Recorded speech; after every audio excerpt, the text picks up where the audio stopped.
presents Off the Bench with Jacob Hester and Matt Flynn. Let's go, baby, let's go!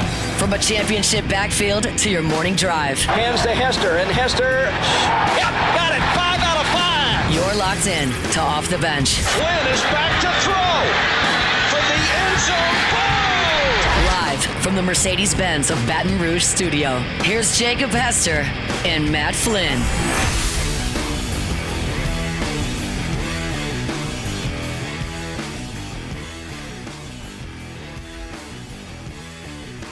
Yo! Yo! Cassie, don't let us down. Yo! Thank you. I never opened the show like that, but we hadn't done it all week, and I kind of missed it, so we're doing that. Taylor Sharp here not with you. expecting that, yeah. I just decided to do it. That's my fault. I didn't tell you guys. Taylor Sharp here with you in the host chair. We got Alondra Villarreal and Cassie Spazzali. If you can see this black dot on my shirt, it's been a morning, guys. I carried in about 6 things. Had the energy drink held up here, and evidently it had some condensation on it, so now we got a giant wet spot on the black shirt. No biggie. Well, here's something else I noticed. Only thing that makes me more pale than wearing a white shirt in these lights, wearing a black shirt. That forehead, pretty shiny here this morning. Cassie's probably going to have to wear sunglasses, changing those cameras all show long. Look, we are here rocking and rolling. Going to have a good time on this Friday. Jake and Matt are out. They needed the day off here on this Friday after being out in Atlanta all week, working so hard. But we are here with you. We got Alondra, we got Cassie. Guys, how we feeling? Alondra, you were out in New Orleans for UFC Fight Week. So it was a mixer last night, weigh-in today? So there was like a press conference. Okay. I had to miss the media day, which I'm upset about because you get them like one-on-one at that. But, I mean, I just couldn't make it in time. Well, I mean, you're Dustin or Buds anyway, so it doesn't... Yeah, we're cool. Right. Yeah, no big deal. We're actually, like, not. But I feel like I was wondering yesterday, like, I was like, if I ask a question at the press conference and I'm like, Alondra, 1045, well, nobody was doing that, so I would have been the only one doing that if I would have done that. It'd have been like, this girl. Yeah, like, okay, amateur. But I wonder if he would have been like, oh, yeah, we talked. Probably not. But not a shot at you. He probably did 50 so many people at Super Bowl week. If it wouldn't have been Super Bowl week, I would have thought maybe. Like if it was like a one-on-one and he did like maybe 2 that day. Super Bowl week, no chance. I mean, he did say, I'll see you at the Post Malone show. Did you see him at the Post Malone show? I actually did not see him there, but I did see like Shane Gillis there, which we didn't talk about his SB thing. Oh, we'll get to it. But anyway, I'm like getting off track. But yes, press conference yesterday. It was awesome. This is my first time going to like any sort of fight stuff. So it was super cool, like a great experience. I was kind of nervous because nobody from here is going, so I was like, okay, I'm gonna be at this press conference by myself. I'm gonna look Matt's like a loser. going to the fight. Yeah, he's going to the fight. I'm gonna look like a loser, and then I'm gonna go to this mixer, and I'm just gonna be like standing by myself, like super awkward. But as soon as I got there, like I sat down not next to this guy, but like near this guy, and he was like, "Hey, I'm Doug." Like super cool, and like I kind of attached myself to Doug because I was like, okay, Doug, we gonna be cool. Turns out he works for Sports Illustrated, so that was a good friend to make. Right. But I did meet up with our guy Devin Snow. Saw the Shout pic, out! loved it. Sent y'all a pic in the group chat last night. Yeah, it was fun seeing him and hanging out with him. He's just as funny IRL than he is, as he is like on the internet or whatever. And it was so funny because people kept coming up to him and they were like, "You look familiar. Are you the Red Beans guy?" I'm like, oh, poor Dev. Bro, but like the traction he's got from that. Yeah. It's just what. So is weigh-ins today? So the weigh-in starts at 8 a.m. But yeah, but okay, we're not going to that. No, but they have a ceremonial one, like a one where like they do all the fluff and stuff. So I'm gonna go to that one because it's at 4, and they're also gonna do like a Dustin retirement, like, you know, special thing. So Daniel Cormier is going to be out there, so I'm excited for that. Did you stay the night? No. I know this was up in the air. No, that's the right decision. The skies cleared for me on my way there and on the way back. I was like, oh, thank God, because, you know, I was nervous about it because it was supposed to storm, and it was storming like when I left. When I left to get there, it started pouring, and I was like, oh my gosh, please, please, please. But it, like, the skies cleared up. Well, I mean, knock on wood. Yeah, I was knock reading on wood. last night about the storm thing. Like, it dropped from like 30% development to like 10. Now that could change, but like it kind of just seems like it's not going to rain maybe quite as much as they thought it did. Yeah. Maybe it will, maybe it won't. Hopefully. But yeah, Hopefully I mean, it won't. Apparently the worst of it, like it was going to be Saturday. It might have been yesterday though. It just depends. All right, so I'm excited about the weigh-in. Like, I wish I was going because I like how every time it's only the male fighters. They get on the weigh-in stage, right? They're super serious and they always go. Oh yeah, they do. And I'm like, does that The make you little lighter? finger? Does that make you lighter? Like Right. every time, right here. It's About just, this high. I'm like, number what are we one. doing? Right. Yeah. Like, what are we doing? Like that Yeah. guy just said he was number one. Right. You can't get up there and we do the same can't all thing. be number one. Right. Yeah. I mean, come on. No, Somebody's I got get to it. lose. But I always think that's really funny. Yeah. All right, look, we got a lot on the dock today. And what I kind of do is hour one's going to be kind of a recap. We're going to recap SEC Media Days, react to some things. Hour number two, we're going to go a little bit all over the place. We're going to have Nick Underhill on actually today since we didn't get to him on Tuesday. And then hour three, we're going to preview the weekend. We're going to preview LSU football season. We're going to get Alondra's prediction on the UFC fight. Probably last full segment of the show since it's the big fight of the weekend. So we got the whole show laid out for you. And right now, let's get this thing started. It's time to get glowing, courtesy of GoFlow IV Spa, where hydration, vitamins, and a summer-ready glow are always on tap. Now, for starters. Getting in for starters first segment of the show. Look at us. Okay, so SEC Media Days obviously was all week long. It wrapped up yesterday, and you hear a lot of like, oh, here's my projected order of finish. We're going 1 through 16. I am not going to go 1 through 16 because that would take about 30 minutes. We're not going to do that. What I want to do is kind of maybe give you my top 3 teams in the league, maybe the teams I feel the best about, and then the teams at the bottom of the league. I'm going to have these two over here check me, see if I'm right or wrong, or whether they agree or disagree. Alondra will love that. So projected order of finish at the at least at the top. There's 3 teams at the top for me. It's LSU, it's Georgia, it's Texas. I know everybody wants to go Alabama. We'll talk about them a little bit later in the show. I can't get there with them yet. I think there's some question marks on that team. LSU is obvious. They hit the portal hard. They got better at every skill position, both sides of the ball. Like outside of offensive line, you went from having multiple question marks to very few. Now, are the transfers on the D-line going to work out? Are the transfers in the secondary going to work out? I don't know. But talent and depth-wise, you're better right now than you were any point last season. That's why I feel so confident in LSU, and they have the most stable quarterback situation in the entire conference coming into the season. The next team is Georgia. Look, Georgia lacks weapons on offense. Gunnar Stockton is a new starter. I understand that. But in my opinion, Kirby Smart has earned the benefit of the doubt. Like, you'd be hard-pressed to find me 2 coaches I would tell you are a better college football coach right now than Kirby Smart. He has earned the benefit of the doubt in my eyes. Now, I just mentioned Stockton as a new quarterback. He didn't play a ton last season, but he showed some promise. I mean, they didn't ask him to do a ton in that SEC championship game against Texas, but he was efficient nonetheless. He got the job done in a really tough situation. Like, he played against Texas and then Notre Dame in the playoff game.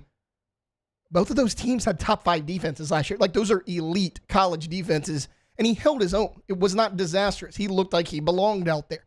An offseason where he knows he's the starter, where he's getting all the 1 reps, there's a chance that Gunnar Stockton takes a step forward. Now, maybe he doesn't, but what else I like about Georgia? Kirby freaking Smart's your coach. You know that defense is going to be elite. So if Gunnar Stockton can just go in there, take care of the football, not turn it over, not put his defense in a bad spot, that defense is going to keep you in every game you play in 2025. That's what Carson Beck did first year starting. Now, remember last year, Beck had the turnover issues before his injury, kind of put Georgia in some binds at times. If Gunnar Stockton can eliminate all that, I think he'll be fine. I really do. I mean, he's been in this program, 4 years now? He sat behind Stetson Bennett, Carson Beck, waited his turn. Like, Gunnar Stockton's been there, done that. And then the last team I want to highlight is the Texas Longhorns because they're very similar to Georgia. I think they have a really good college football coach in Steve Sarkisian. Now, I've said it multiple times, this show, other shows I've filled in. I'm taking a wait-and-see approach with Arch Manning, and I think that's the right thing to do. I think Arch is very talented, and look, if you had to put me on the spot, is Arch going to be good or bad next year? I'd say Arch is probably going to be very good, but we still need to wait and see. My biggest issue with Texas is they lose a lot of weapons on offense. You lose Matthew Golden, Isaiah Bond, Gunnar Helm. Those are your top 3 receivers from a year ago, and you lose multiple offensive linemen, one of which was drafted in the top 10, is going to start at left tackle for the New Orleans Saints. But a lot like Georgia, their defense should be one of the best in college football again this year. You got Michael Taft back. That was huge. Jake and Matt were raving about his performance at SEC Media Days just a couple days ago. All of these teams have flaws, right? Georgia and Texas are breaking in new quarterbacks, and I think they lack some explosive weapons on offense. LSU has an experienced quarterback, has a ton of weapons on offense. The offensive line is not where you want it to be. You're waiting for the defense to finally show up and be more consistent. All these teams have flaws, but it's just a combination of coaching staff, players on the team. Like, these are the teams I feel are the safest picks right now. That may change. Who knows what's going to happen here in the offseason lead up to the season, but right now, those are maybe the 3 safest teams that I don't think any of these teams are going to be an absolute disaster. All right, guys, top 3 teams, LSU, Georgia, Texas. Did I miss anybody? Like, is there a team you think could win the SEC or will win the SEC that I did not mention? Okay. Sorry. I was LSU, trying to Georgia, get Texas. the live reads. Okay, so LSU, Georgia, and Texas, those are your options. Those are my top 3 in the conference right Okay. now. Is there somebody that you would take out and move in?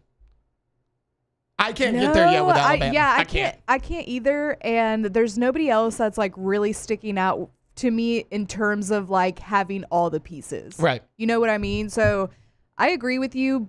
But did you say I'm trying to get the live reads, but I was kind of listening that you said Texas lost a lot of pieces on offense. The receivers, yes. Yes. Okay. So I agree with that as well. So I'm kind of like, I kind of want to leave them out of it.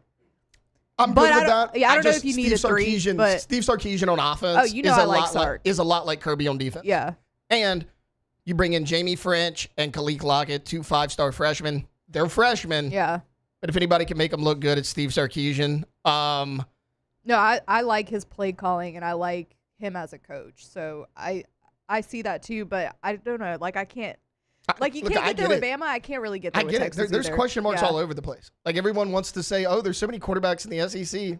Not really. Yeah. We'll get to that a little bit next segment. Like, there's really not a ton as far as experience outside of Garrett Nussmeier. All right, I got a bottom 3 here before we go to break. This is pretty easy to me. Like, Arkansas is going to be in my bottom 3. I know there's a lot of people that are excited about them.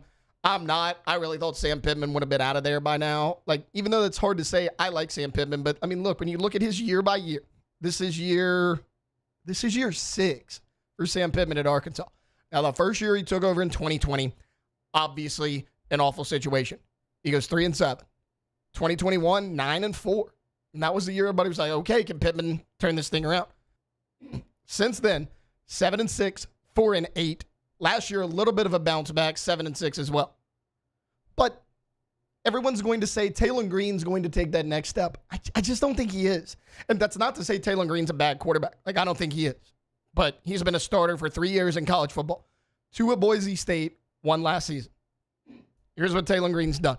14 touchdowns, 6 picks, 11 touchdowns, 9 picks, 15 touchdowns, 9 picks. We kind of know who Taylor Green is.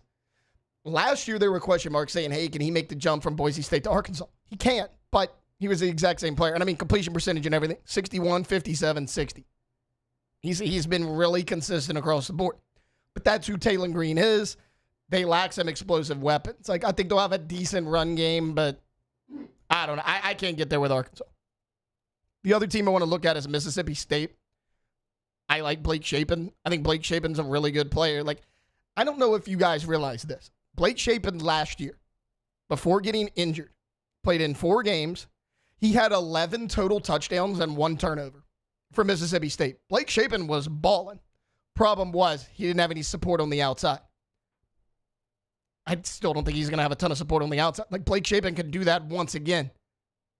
I don't think it's going to make a huge difference. I'm not sure about Jeff Lebby as a coach. I know he's all about the swag. I don't see the swag with Jeff Lebby. I think Mississippi State's really going to struggle. And then the team I got probably at the bottom of this conference, I know a lot of people want to pick Mississippi State. I'm going with the Kentucky Wildcats. Like, there's a lot of question marks with the Wildcats. That might be the team I will pick to finish last. I know a lot of people are going to pick Mississippi State, but they're going to struggle at quarterback once again. They cannot get it right. They went from Will Levis, who actually was pretty good his last year. You bring in Devin Leary, had a lot of hype around him, did nothing. Bring in Brock Vandegrift last year, had a lot of hype around him, former 5-star from Georgia, did nothing. Now you bring in Zach Calzada, who has played college football for about a decade, but he hasn't exactly wowed anywhere he's been. I mean, Zach Calzada's claim to fame is he beat Alabama in College Station like 2.5 years ago. Since then, like, he got benched at Texas A&M. Then he dropped down to Incarnate Word. Now he's coming back up into the SEC. I just don't see it. And as bad as that offense was a year ago, they at least had weapons. I mean, they lost their major weapons. Like Barry Brown, obviously playing right here in Baton Rouge this year. He was a huge weapon for him a year ago. Now, they couldn't get the ball to him because they had a bad quarterback. But Dane Key, he actually had a really good year last year as well. He's going to play in Nebraska next year. And you lose your top 2 receivers. You're breaking in another quarterback who, in my opinion, is a below-average college quarterback anyways. And I'm not saying Mark Stoops is a bad coach. Like, I know Matt and T-Bob always pick on Jake because Jake's a big Mark Stoops guy. I'm somewhere in the middle. I think Mark Stoops is a good coach. I think he's done a lot more at Kentucky than a lot of people can. I just think the program's kind of stale right now. Like, where is Mark Stoops going to this point? Every now and then you're like, okay, he's won 9 games. He's won 8 games. Like, that's good for Kentucky. He's not doing that right now. And, like, I don't see a path forward for him to be able to do that, especially in the NIL era. Like, Kentucky's all about basketball. Football's going to come second for them. So what are they really going to be? I struggle with that. So, look, kind of a little bit of a recap. My top 3 teams that I'm most confident in going into the season, LSU, Georgia, Texas. My bottom 3 that I am least confident in, Arkansas, Mississippi State, and Kentucky. All right, we're going to take a quick timeout. Speaking of the LSU Tigers, are we more confident or less confident in them after media days? We're breaking that down next here on Off the Bench. Off the bench. Well, speaking of diving in, would you like to dive into a Russell Pool? Because when you see what they can do for you, you'll be blown away. I mean, they're going to make the pool of your dreams. In fact, that's their tagline because they know it is factual. Let's build your dream pool. And what better time to get that process started than right now, because you are going to enjoy it year long. This is Louisiana. It is always pool season here in Louisiana, but this is truly a one-stop shop. We're talking about construction, maintenance, retail, all of that you handle with one company. That company is Russell Pool Company, and you can trust them. We trust them. Everybody they build pools for trust them. LSU, the Tigers, trust them as well. Yeah, let them build your dream pool. They can do everything from design to landscape architect to financing options. They can do it all. When you think of quality pools, you think of Russell Pools. RussellPools.com. There it is, the extra mile, on the border of expected and extraordinary for those willing to go further, like vans customized for work or play, with safety and tech to keep you connected, supported by a 5-star sales, service, and finance team, and backed by the 1-star you know. So go the extra mile. It's never crowded because so few have what it takes to go there. Mercedes-Benz Vans. Gulf Coast Office Products is a nationally recognized Savin office equipment dealer based right here in Louisiana. Over 100 employees strong, Gulf Coast has the boots on the ground to support all vertical markets, from education, engineering, legal, and finance. With the latest in office technology, from desktop to production segment units, Gulf Coast and Savin have the perfect fit for you. Call 225-756-2644. That's 756-2644 for Gulf Coast Office Products.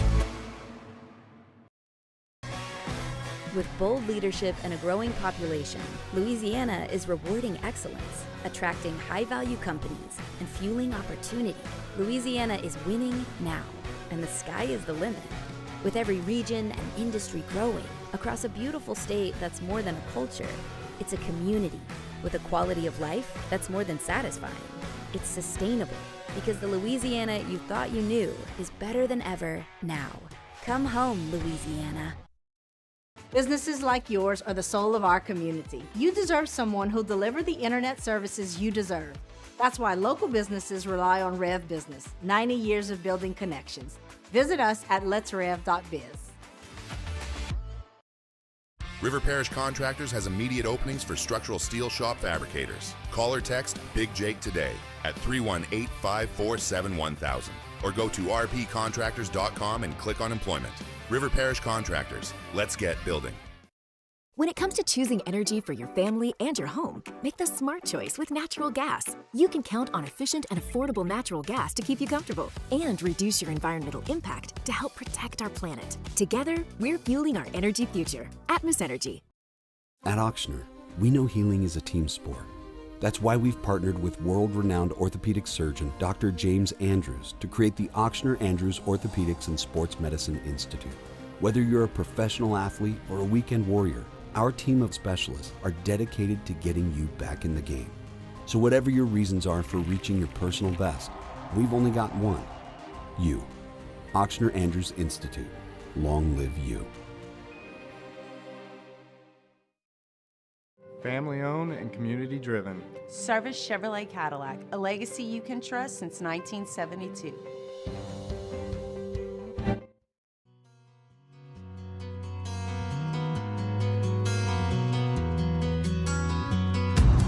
This time, this place, misused, mistakes, too long, too late.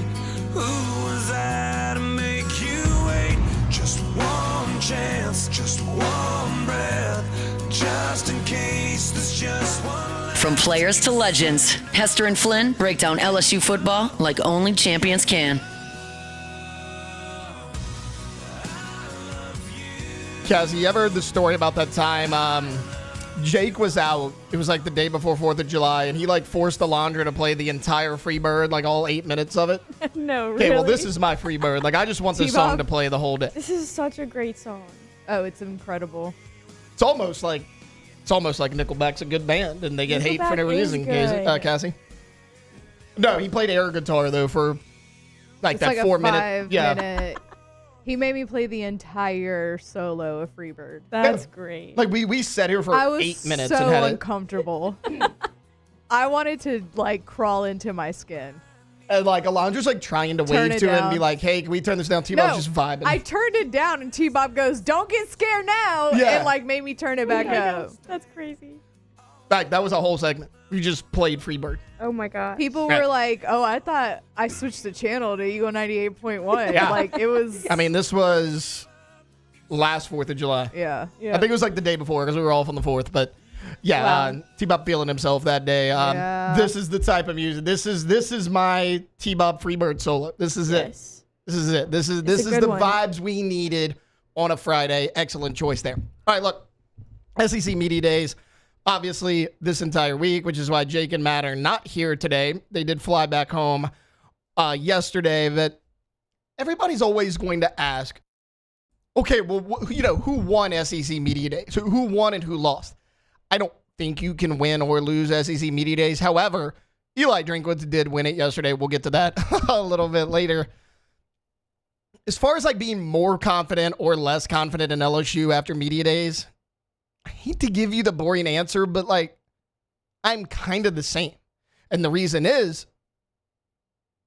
I'm high on them for a number of reasons. A little bit of what we talked about last segment. Like, they're one of my top teams in the SEC. Garrett Nussmeier is the top reason on this list. When you look at LSU, they by far have the most stability in the conference at the quarterback position. It's weird to look at because a lot of the top teams in the SEC this year have questions at quarterback. A lot of the teams you think are going to struggle, they actually have a little bit of stability. A Vanderbilt, a Mississippi State, like those teams know, an Arkansas, like those teams know who their quarterback is. They're just going to struggle everywhere else. And then you look at some of the quote-unquote elite teams. Gunnar Stockton, first-year starter. Arch Manning to Texas, first-year starter. Alabama's likely going to roll with Ty Simpson. He's going to be a first-year starter. Like Ole Miss, Austin Simmons, first-year starter. All of those teams have a ton of talent around the quarterback position. It's just the most important position on the field is their biggest question mark going into the season. It's more than Nussmeier, though. Like I mentioned, you have the most stability at the quarterback position. You were awesome in the transfer portal. There is a ton of talent at wide receiver and defensive back, which was a big question mark a year ago. Look, Kyron Lacey made big plays for you a year ago. Mason Taylor left this program as the best tight end in school history.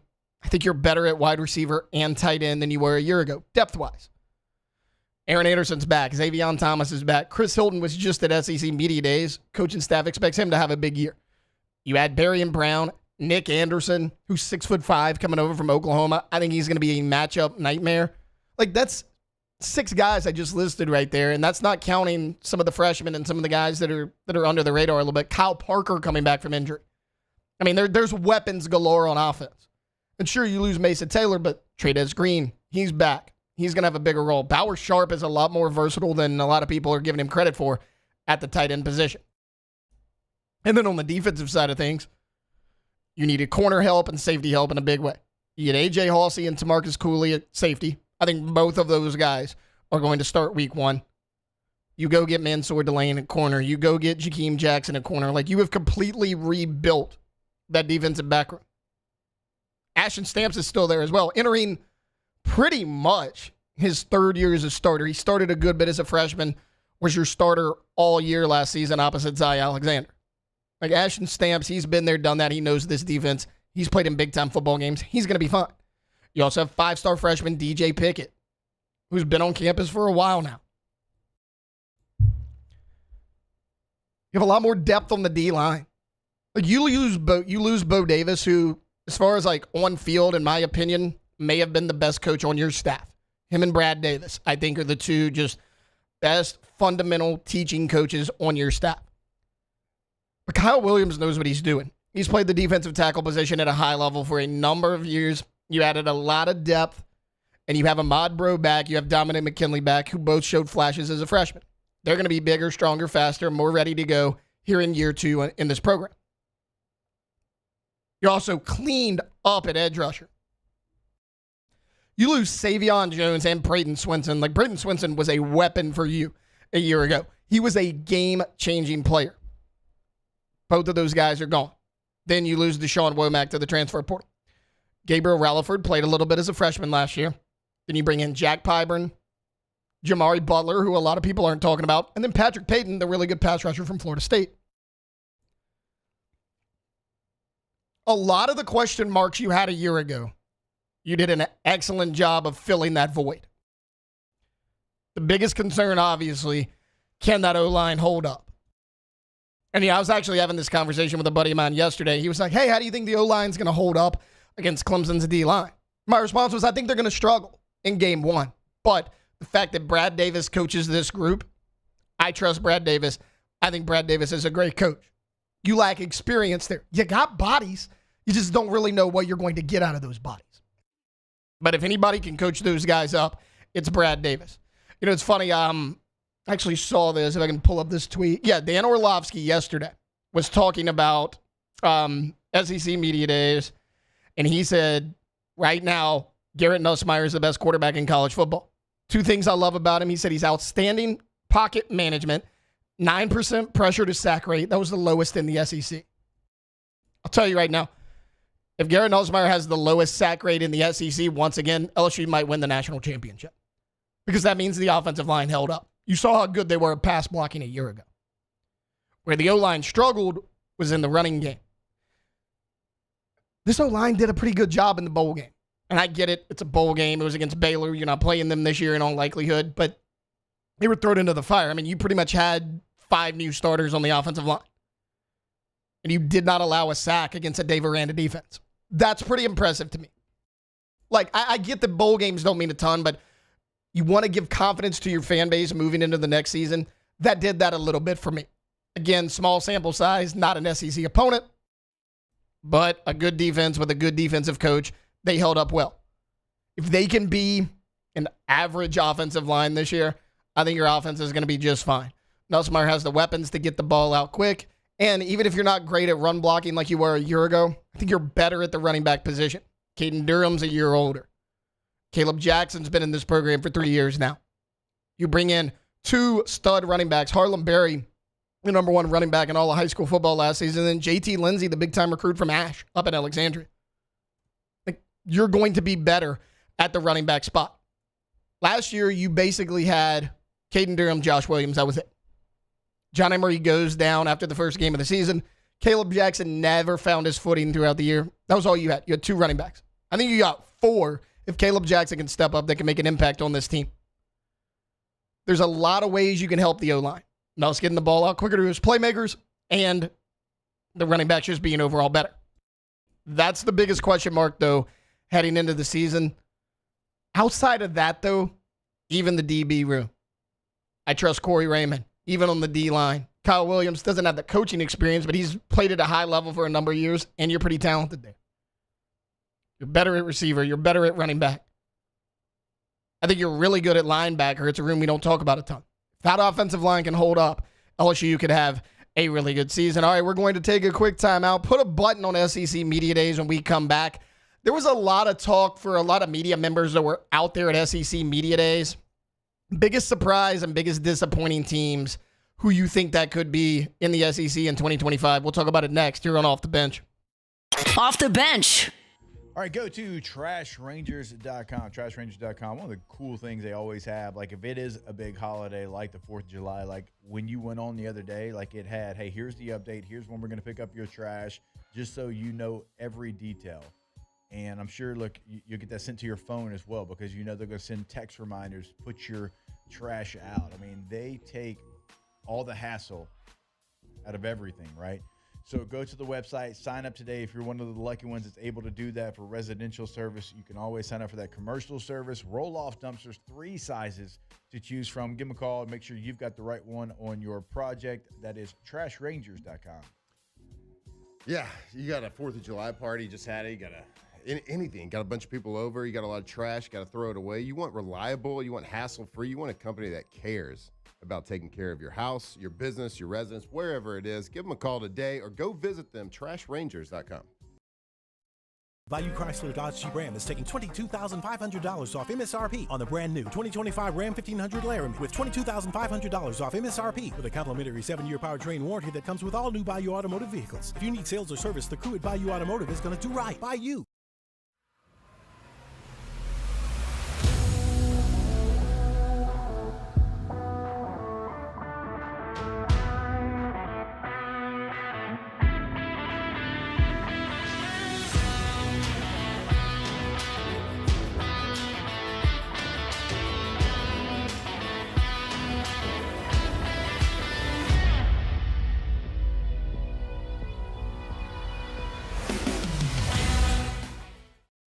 Man, age is just a number. Don't let it dictate how you feel. Goodwood Men's Sexual Wellness has anti-aging services that can help you look and feel your best. Visit yourgoodwood.com and discover a renewed sense of vitality. These are the luckiest ice cubes in the world. They could have been a thankless bed for an all-you-can-eat salad bar. But instead, they've been called upon to cradle and cool a crisp, refreshing Dos Equis. Looks like the lucky just got luckier. Dos Equis. At Sunshine, we know what you see when you look at your land. Where others may see dirt, you see the foundation you've built your life on. This, it's hallowed ground. It's past, present, and future. We're proud to provide quality John Deere equipment to help you maintain the land you love. Check out our current promotions and learn more about what it means to be powered by sunshine at sunequip.com. At Luba Workers' Comp, our journey began over 30 years ago with a simple belief: our clients come first. At Luba, our business has always been focused on people, not policies. Through every success and challenge, we've continued to grow because we've stayed true to our values, committed to providing you with genuine dependability. Because your well-being is more than a priority. It's our purpose.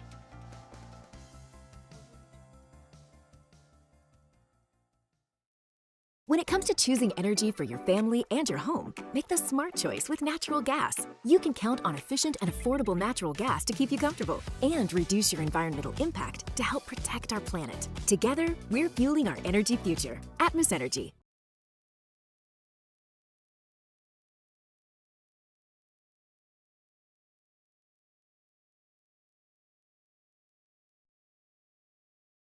Never made it as a wise man. I couldn't cut it as a poor man stealing. Tired of living like a blind man. I'm sick aside without a sense of feeling. And this is how you remind me. Tigers turn talkers. This is Off the Bench.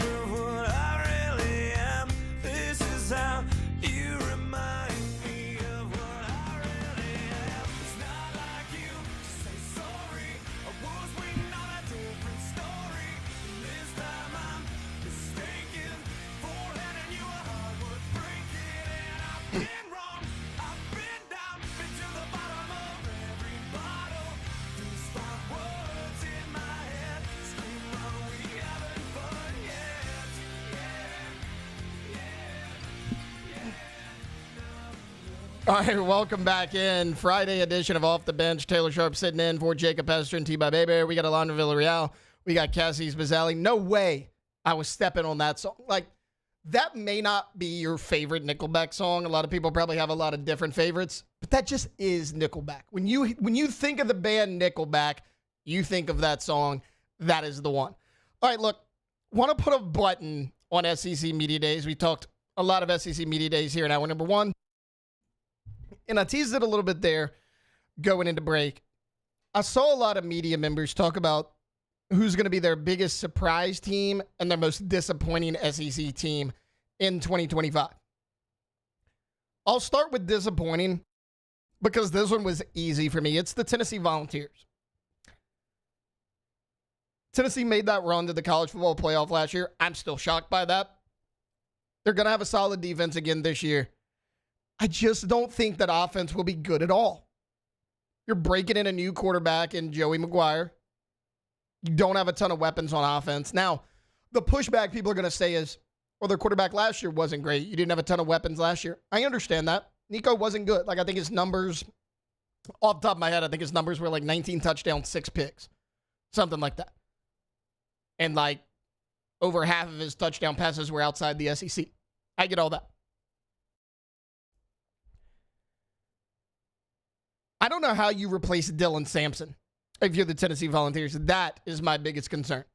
Dylan Sampson last year, SEC Offensive Player of the Year, he was a monster. I mean, he ran for over 1,400 yards, 1,491, 22 rushing touchdowns.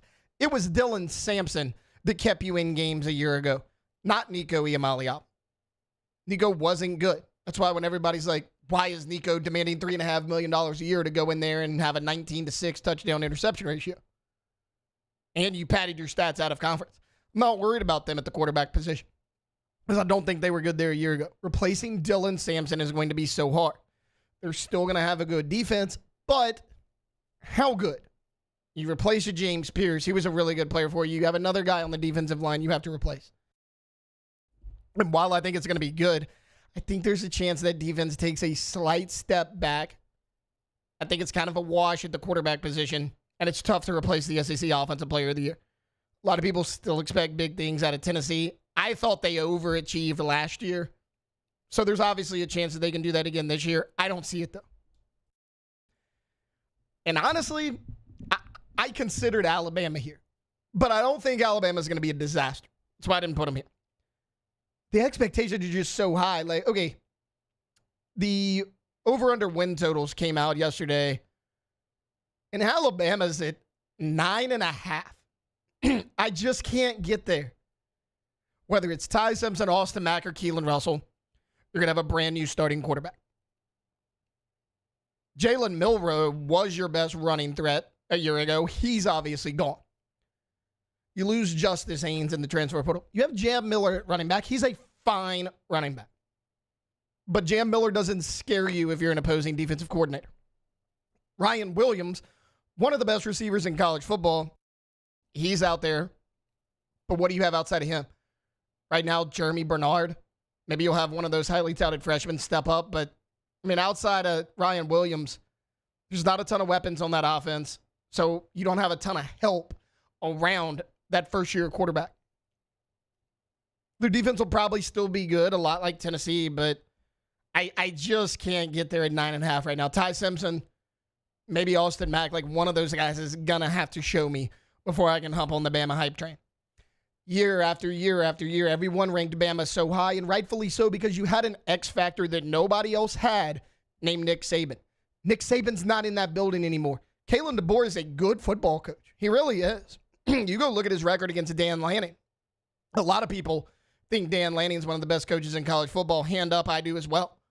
Kalen DeBoer has a really good winning record against Dan Lanning. So, I mean, he knows how to win games. But you're just not Nick Saban, and that's okay. But let's stop hyping up Alabama like DeBoer is Nick Saban. That's the only issue I have with the Crimson Tide going into this year. As far as my surprising team, like a team that may be able to overperform, this one was hard. Like, I considered Missouri. The only problem is I don't know how big of a surprise that's going to be. Like, at this point, Eli Drinkwitz has proven he can win games. Like, they quietly won 10 games a year ago. They have a really easy schedule. Like, you're in the SEC, but you have 6 consecutive home games, then your bye week. I don't know how that happens. I don't know who Eli's paying off to get that easy schedule, because they probably had the easiest schedule in the SEC a year ago, and they have it again this year. So with an easy schedule, a proven coach who has done it in the past, like, I don't know how big of a surprise that's going to be. I considered Florida. However, I'm pausing on DJ Lagway a little bit more than most people are. I saw Jake and Matt. We were listening to him when we were back in studio the other day. They were talking about Jackson Arnold. And they were like, hey, you know, Jackson Arnold, his numbers were up and down at Oklahoma a year ago. And they were. Jackson Arnold last season, 62% completion, just 1,400 yards, 12 touchdowns, 3 interceptions. And Jackson Arnold was benched, ran out of Oklahoma, now he's at Auburn.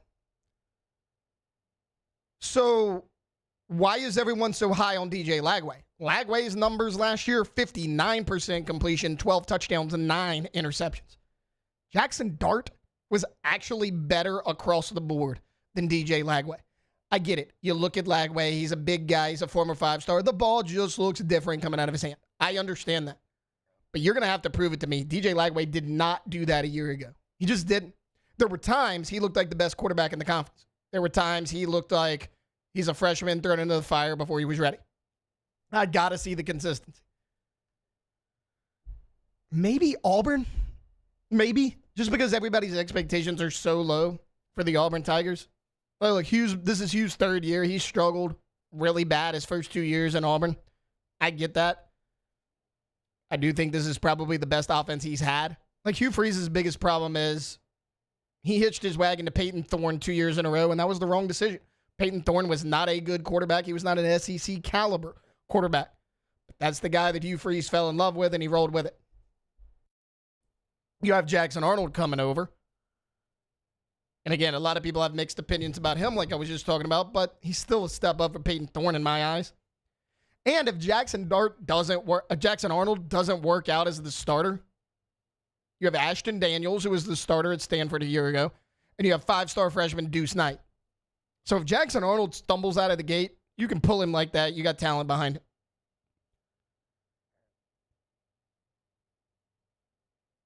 Cam Coleman for Auburn is an absolute stud. He had 600 yards, 8 touchdowns as a true freshman, a big-bodied wide receiver. And then you bring in Eric Singleton from Georgia Tech, who a little bit more of an underrated signing as far as like transfer portal. I thought he was one of the top receivers in the transfer portal out of Virginia Tech. He's a solid option. You pair him on the other side of the field, him and Cam Coleman, that's a really good duo for Jackson Arnold to get the ball to. It's probably better than any weapons he had a year ago. Like, yes, he had Bauer Sharp at tight end, but he lost Nick Anderson after 1 game. We had talked about that. There was not a ton of weapons over there at Oklahoma. I think Jackson Arnold may have better weapons this year. You do have to replace Jarquez Hunter, but Freeze can figure that out. They got talented running backs over there at Auburn. They always do. Can the defense improve is another big thing. Their defense last year, not up to the Auburn standard. Because say what you want about Auburn, their offenses have struggled in recent years. They've always had a good defense. They did not a year ago. If you could shore up the defensive side of the ball and Jackson Arnold can do just enough to upset some teams, maybe there's a chance the Auburn Tigers surprise people. Now, I don't feel great about that just because it's like, I mean, I mentioned it earlier. I gave you like my top 3 teams, my bottom 3 teams. There's kind of a log jam there in the middle where it's like, hey, whichever coach pushes the right buttons at the right time, this team's going to emerge. I don't have faith that Hugh Freeze can do that, but I do think this is the best team he's had by far since he's been over there with the Auburn Tigers. All right, we're going to take a timeout. When we get back, look, obviously LSU plays Clemson in the opener, and everybody seems to have, differing opinions of Dabo Swinney. I like Dabo Swinney. Me and T-Bob used to get into that a lot. We're going to make a little fun of our guy coming back here on Off the Bench. Off the Bench. All right, go to rouses.com. And when you go to rouses.com, the thing that we always kind of encourage you to do is go check out that weekly ad. See what they have on special. Now, hopefully you took advantage of the 65-year anniversary a week ago that we were telling you about. But that doesn't mean that the deals are going to stop. You go right now, you type in your zip code, it's going to pull up that closest Rouse's Market to you, because that's one of the great things, right? You are going to have those deals in all of those locations. Like right now, you've got boneless London broil steak. You got boneless top round roast, only $5.97 a pound. You got Lorianne peaches, only $2.99 a pound. Go to rouses.com. Peach season, oh my goodness, $2.99 a pound. We got some peaches the other day from Rouse's. They were unbelievable. Wife made a little cobbler. Kidding me? Yeah, we usually, like the grocery store, we wouldn't usually send you to the website route. Go there because you can see the deals. You have the coupons right there. You can see their specials, what they're doing. 65 years, Rouse's local market. You know what it is. Don't go to those national ones. You know what? Go to a local one. And you know why? Because it's better. They sell My High, too. And they sell that My High. Go drink it. But go to Rouse's Market. Go to your nearest one. Get your groceries today. Rouse's. At Auctioner, we know healing is a team sport. That's why we've partnered with world-renowned orthopedic surgeon Dr. James Andrews to create the Auctioner Andrews Orthopedics and Sports Medicine Institute.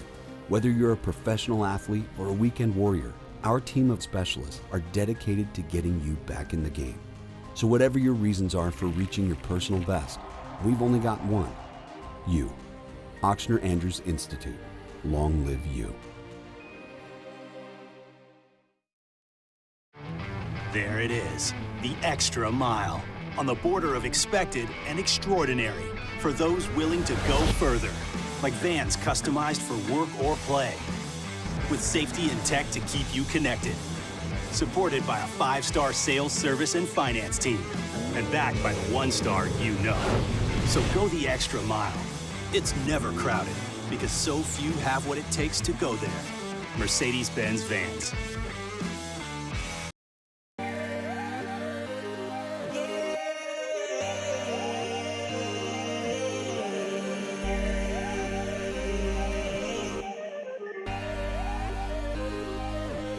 You gotta believe in a dream. Believe. You gotta believe in a dream. Believe. You gotta believe. My whole team on wild. ED, low T, or simply seeking to optimize your health and performance? Goodwood Men's Sexual Wellness offers a range of discreet services to address your specific needs. We empower men to reclaim their health and confidence. Visit yourgoodwood.com. Gulf Coast Office Products is a nationally recognized Savin office equipment dealer based right here in Louisiana. Over 100 employees strong, Gulf Coast has the boots on the ground to support all vertical markets, from education, engineering, legal, and finance. With the latest in office technology, from desktop to production segment units, Gulf Coast and Savin have the perfect fit for you. Call 225-756-2644. That's 756-2644 for Gulf Coast Office Products. Family owned and community driven. Service Chevrolet Cadillac, a legacy you can trust since 1972.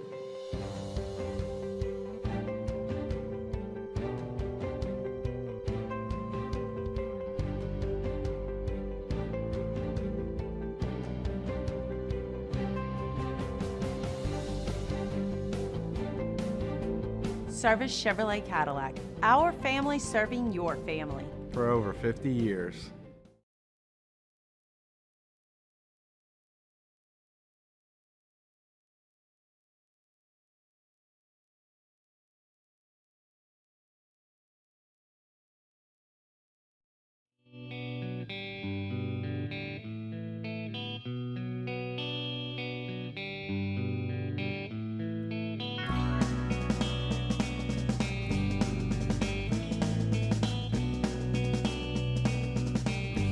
2007 champs, purple and gold to the core. This is Off the Bench with Hester and Flynn, Baton Rouge's go-to for all things Louisiana sports.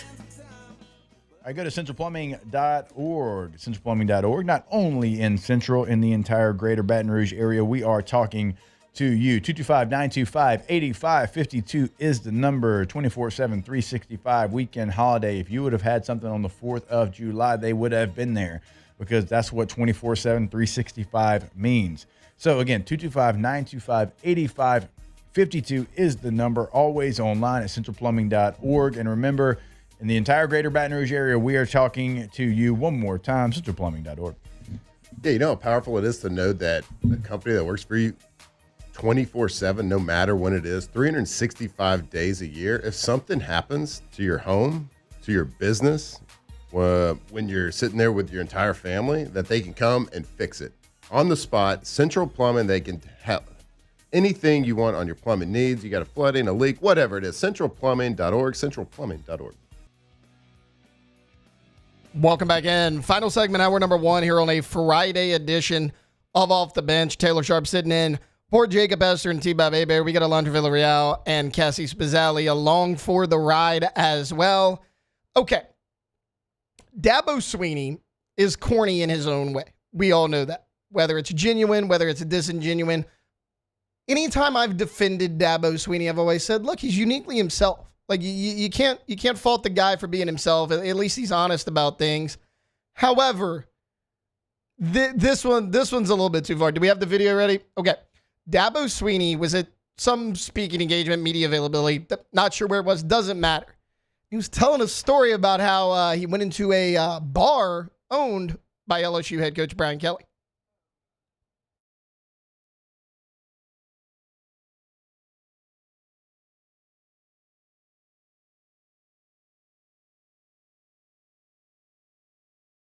Give us 1 second. We'll get that video to you. But anyways, he talks about how he went into a bar owned by LSU head coach Brian Kelly, and Kelly's wife had a boutique right next to it. Look, we only got like 3 minutes till you got it. Okay, here it is. Right, it's right there on Great Beach, little spot. So my brother or my sister-in-law, she's saying, "Hey, Brian Kelly has a place. His wife has a gift shop right on the corner there in Grayton Beach." I'm like, "Oh, really? That's pretty cool." I had no idea. So anyway, we go there and I walk off. So I go into the store. Me and Kath walking in the store. Kath buys something because she's trying to support Mrs. Kelly or whatever we're doing. So she buys something and we go in the store and I'm walking around. I go out and they're like, "Yeah." And he's got a concert. He's going to have a concert in the back. So I'm like, "Okay." I'll walk out in the back. There's a little stage in the back and there's like some, I think it's like fake grass or whatever, just a small little area. And it says Brian Kelly, performing live on this day, whatever. And I'm going, freaking, hey, Brian Kelly can sing, play. I didn't know that. So I'm like taking pictures, and I'm sending it to Brian Kelly. I'm sending all these pictures to Brian Kelly. And then I'm going, I get on the stage, Brian Kelly, I'm just kind of having some fun. I'm like, hey, I got, and I sent all this to Brian Kelly. All right. Well, then the guy that was with my brother, he's walking over because Cass said something about, I don't know what she said. I just can't believe that Brian Kelly, this is really cool. And she's, like, we know we played them or something in the opener or whatever to the guy. And he's like, what? And as it turns out, there's another Brian Kelly. And he's like, what's the band? Anybody know? It's something Florida Georgia Line or something. I think it's called Florida Georgia Line or Georgia Florida Line Band. Florida Georgia Line Band, and he's like a lead singer or something. And I've even heard their songs, but I don't. Okay, so he sends these pictures to Brian Kelly. I don't know if this is true, guys. I'm gonna kind of call out our guy Dabo Sweeney here. First off, why the hell would you think that Brian Kelly was performing a concert? Look, BK may have the pipes of an angel. I don't know. I never heard it, but that's where your thought went. Also, if you have Brian Kelly's name in your phone and you're good enough friends to text him back and forth, Brian Kelly of Florida Georgia Line does not spell Kelly the same way as our Brian Kelly. Brian Kelly of Florida Georgia Line is Kelley. Like, look, I like Dabo. This just seems a little disingenuous to me. Like, it was try hard, in my opinion. And again, I'm a Dabo defender a lot more than most people. I think he's a good coach, but I just that one I was just kind of like, all right, like let's slow down a little bit, Dabo. Like you don't always have to be that guy. All right, coming up here in hour number 2, we're gonna have big deal or no big deal at the top of the show. We'll do that here on this Friday. Then Nick Underhill of New Orleans Football coming up at 8:15. Stay tuned here on the other side on Off the Bench. Off the Bench. Well, this feels weird because, I was watching the USA-Mexico game and you start thinking about Dos Equis and going for Dos, and I guess it won out. There. But, look, we say it, and it can't be just lip service. There's not a bad time for Dos Equis. Lake beer, pool beer, beach beer, toes in the sand, Dos Equis in hand, tailgate beer. It is never a bad time. So enjoy responsibly. Put your feet up. Kick them on up. Enjoy an ice-cold Dos Equis. Lager Especial, Amber Especial, they got it. We're in South Louisiana, all right?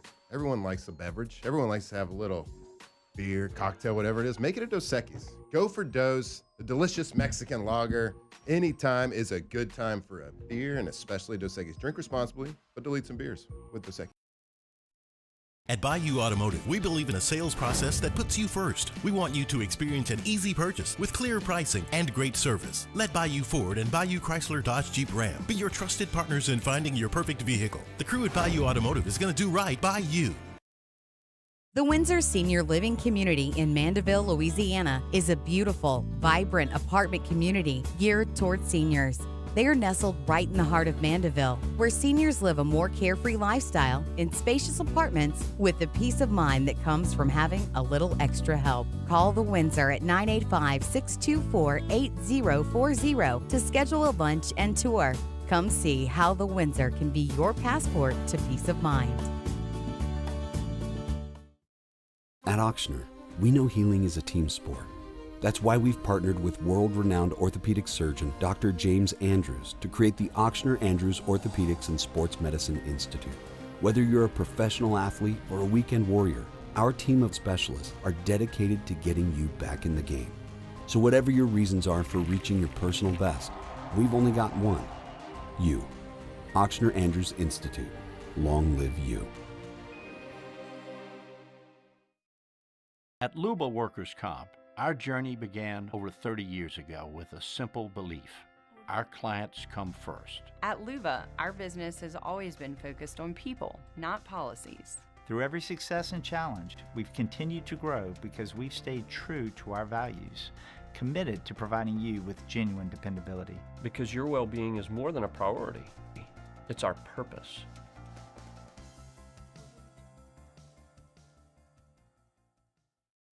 Man, age is just a number. Don't let it dictate how you feel.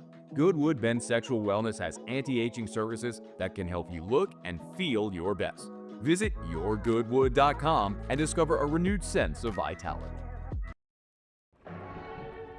These are the luckiest ice cubes in the world. They could have been a thankless bed for an all-you-can-eat salad bar. But instead, they've been called upon to cradle and cool a crisp, refreshing Dos Equis. Looks like the lucky just got luckier. Dos Equis. River Parish Contractors has immediate openings for structural steel shop fabricators. Call or text Big Jake today at 318-547-1000 or go to rpcontractors.com and click on employment. River Parish Contractors. Let's get building.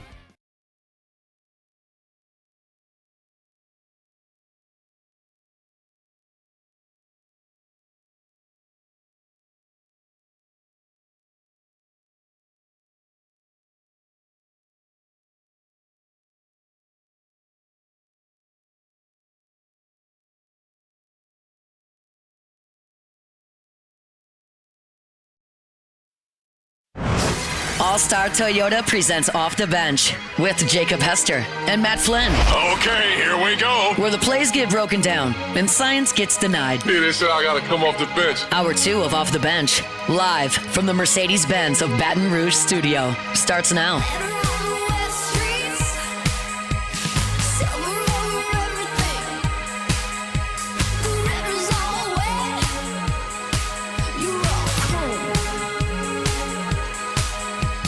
Welcome in hour number 2 here on a Friday edition of Off the Bench. Taylor Sharp sitting in for Jacob Hester and Matt Flynn here on this Friday.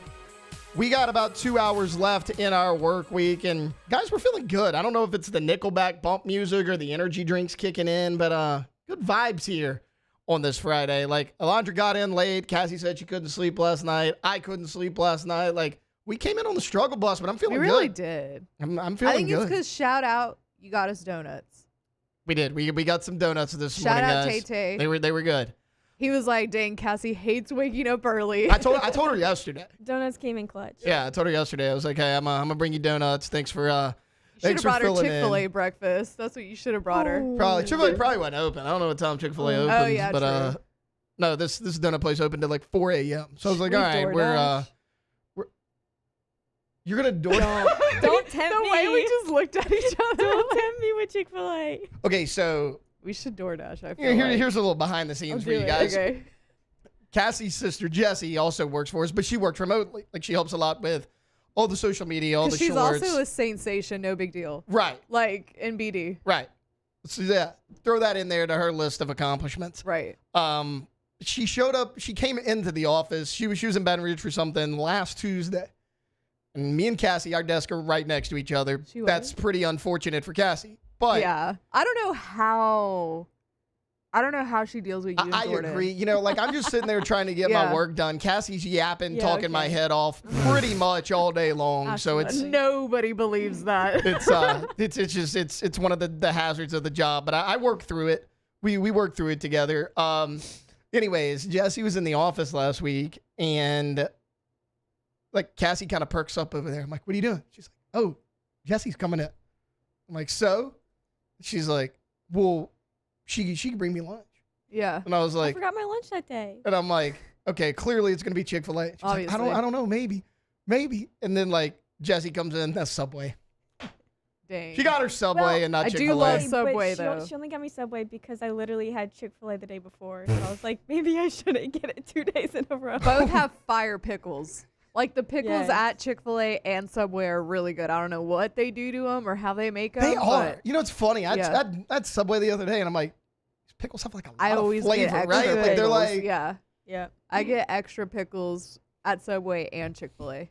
I never really thought about that till just now. No, the Subway pickles are excellent. I hadn't had Chick-fil-A in a long time. Like, I think we should DoorDash. Don't hate on me for that. I had Chick-fil-A. That's it, during break of order. In a really long time.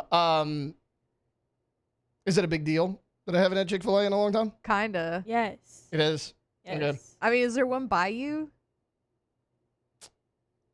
So there's one in Denham. Drive-wise, it's probably 10 minutes from my house. But, okay, remember we played the video here. Remember the damn 18-wheeler that hit the guy in the bucket truck? And I'm I know where that is. That's the worst intersection ever. It's right there, like, at that intersection. So, like, it's a 10-minute drive, but it takes 10 minutes to get through the intersection by itself. I just don't feel like dealing with it. Like, if I get it on my way home from work, stopping in. Like, I'm not going to go back to Denham once I already get home. So, it's close, but not. All right, well, that can be yours, okay? Because right now, we normally do it on Thursdays. I love this segment. Wanted to bring it back on Friday. Let's do a little big deal or no big deal. Big deal. Ain't no big deal.